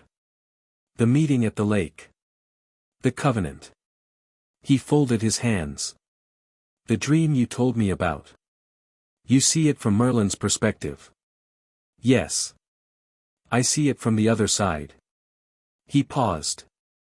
Gringotts III was my great-great-grandfather. The grief he carried from that night it was passed down. Not as a story. As a weight. Something we carry in our line the way your blood carries the covenant. He looked at Harry. I have been waiting for you for my entire life. Not impatiently. But, constantly. His voice stayed perfectly even, which made it, paradoxically, more honest. When the test results came through that morning, when I read the parchment, I have thought about what I would say. Prepared it. Discarded it. Prepared again. He looked at his hands. What I want to say is simply, I am glad you are here. And I am glad you are you and not only Merlin. Because Merlin, extraordinary as he was, did not know how to receive help. The old goblin looked up. You do. That is the difference. That is why I believe this time it will be finished properly. Harry looked at him. The small room, the window, the alley outside, the afternoon, the weight of everything around and behind and ahead of this moment. Thank you, Harry said, and meant the whole of it, the waiting, the grief, the weight carried and passed down, the bowing in the chamber 2 weeks ago that had been the movement of someone setting down something they'd been holding since 487 AD, for everything. Since the first morning. Gringotts nodded once. Then he stood, because he was a goblin and this was enough of the vulnerable thing and they both had work to do. The afternoon session, he said. The afternoon session, Harry agreed. The afternoon was shorter than the morning. Harry presented the Level 7 situation to the full Confederation, not as a crisis, as a matter of historical structural integrity that was being addressed under Covenant jurisdiction. He explained the anchor in the terms the Deep Register gave him, which were clear and structural and didn't require anyone in the room to panic about Voldemort being mentioned in a formal international session. Several people panicked anyway. He waited for them to finish and then continued. He proposed a formal intergovernmental commission to identify and audit any other sites where Merlinian deep grammar had been applied without proper understanding, which, based on Lawrence Crouch's notebook, was at least 4 other locations across 3 countries.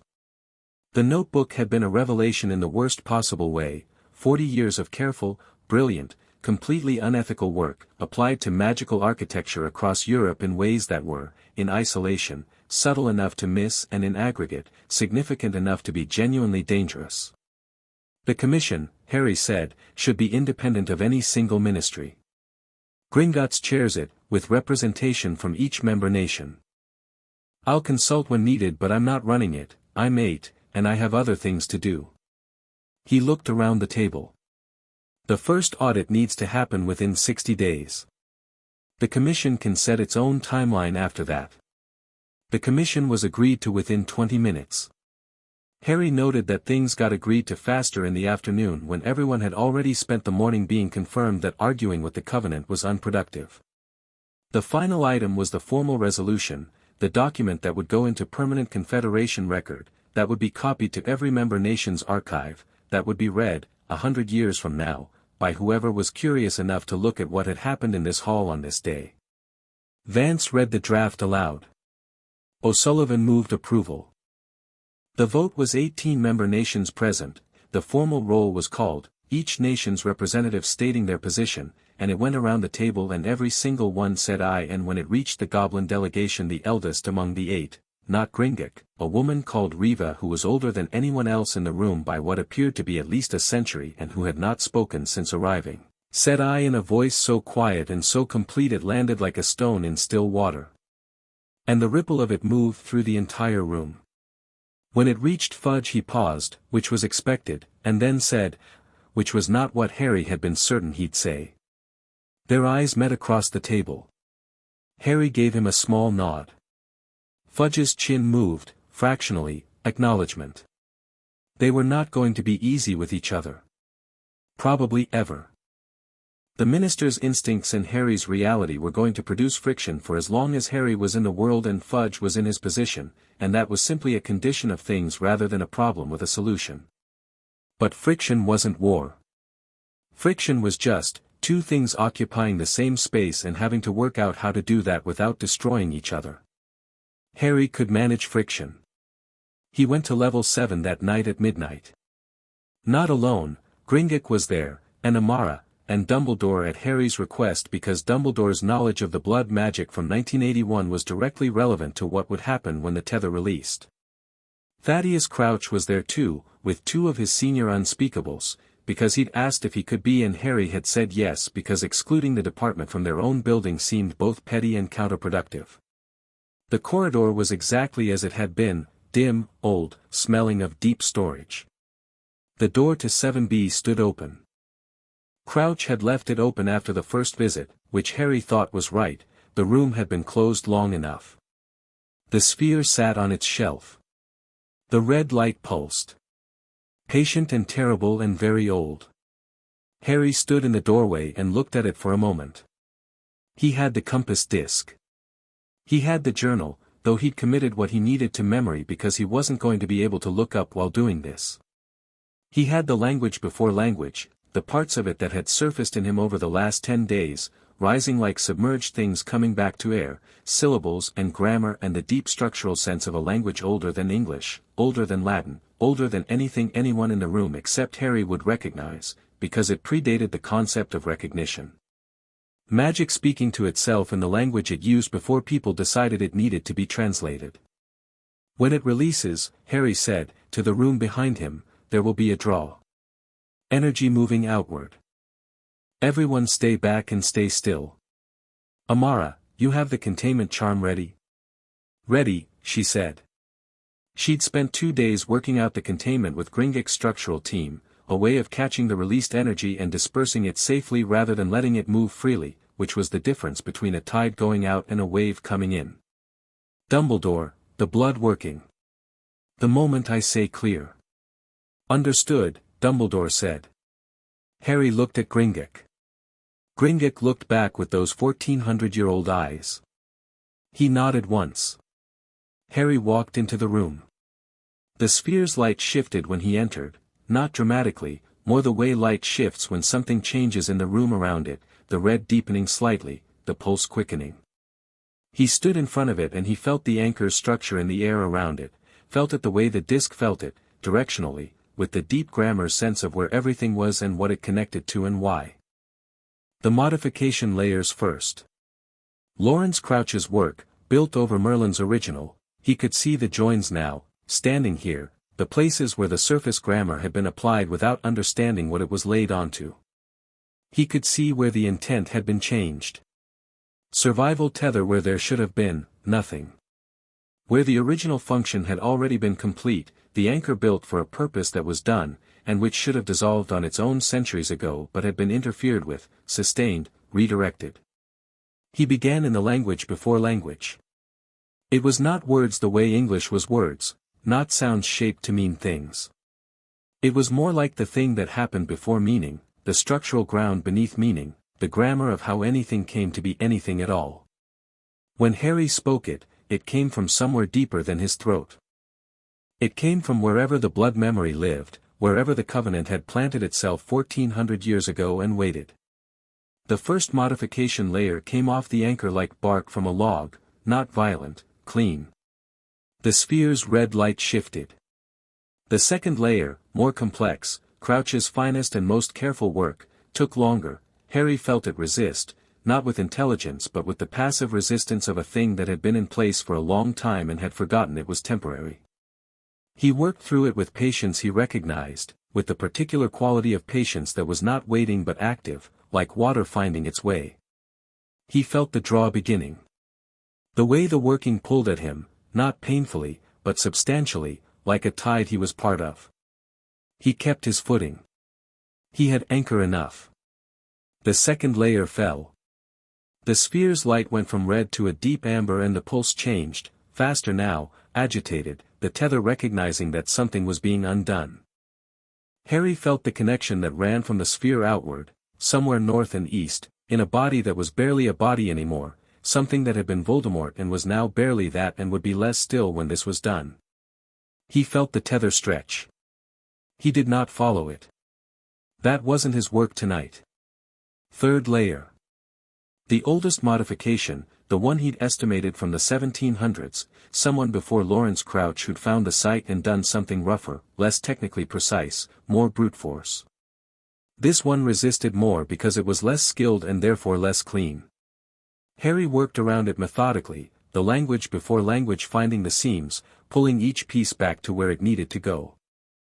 Behind him he heard Amara begin the containment charm. He couldn't see her but he could feel the structure of it going up around the room, the magical scaffolding of something she'd built with 2 days of careful work, and it was good work, he noted without interrupting his own working, solid and well made in the way good practical magic always was. The third layer fell. The sphere went white. Not blazing, just white, the white of something returning to what it was, the white of snow before it's been touched. The original anchor was visible now underneath everything that had been placed on top of it, and Harry felt it for the first time directly, felt Arthur in it, the intent of a man who had been loved enough that someone built something to protect him, the specific structure of that kind of caring, old and patient and ready to go. Harry spoke the release. Not a command, an acknowledgement. The language before language had no word for permission because the deep grammar didn't deal in permission, it dealt in truth, and the truth was, the purpose is complete. The one it was built for has been gone a very long time. You can go. The sphere dissolved. Not shattered, dissolved, the glass or glass-like substance becoming nothing in the space of a breath, the light within it expanding outward in a single pulse of white amber that hit Amara's containment structure and dispersed into nothing harmful, nothing lost, just energy returning to the general energy of everything that magic always returned to eventually. The shelf was empty. The room was very quiet.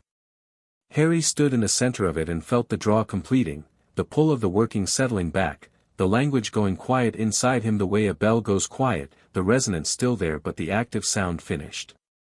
He was tired. Not dangerously, the deep tired of having done something that required all of him, the way sleep is tired rather than collapse is tired. Clear, he said. Dumbledore moved immediately. Harry heard him, didn't turn, the blood working beginning behind him, the 1981 magic being addressed from the outside at the same moment the anchor had been addressed from the inside. He heard the precise sound of Dumbledore working at full capacity, which was a different sound from Dumbledore holding back, and even tired and facing away he noted the difference and filed it. He turned around. Amara was standing just inside the doorway with her wand at her side and her face very carefully neutral, which meant she was feeling something significant that she was processing at her own pace. Gringotts was beside her. Thaddeus Crouch and his unspeakables were behind them in the corridor, visible through the open door. Harry looked at Gringotts. Done, he said. Yes, Gringotts said. Yes, it is. Dumbledore finished a moment later. The old professor's breathing had a quality Harry hadn't heard from him before, not distress, effort.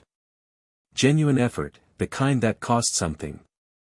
He straightened and looked at Harry with an expression that was, for the first time, uncomplicated. It held, Dumbledore said. The protection from 1981, it held and then it released cleanly. The connection is severed. He paused. All of it. Whatever anchored him here, it's gone. Harry nodded. He looked around the room one more time, the empty shelf, the plain stone walls, the door that had been sealed since 1753 and modified since and sealed again and finally, tonight, properly opened. Just a room now.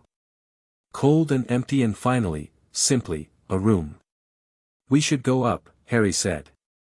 "I need to eat something." Amara made a sound that was the laugh she'd been not quite laughing for 3 days, finally escaping. It wasn't loud.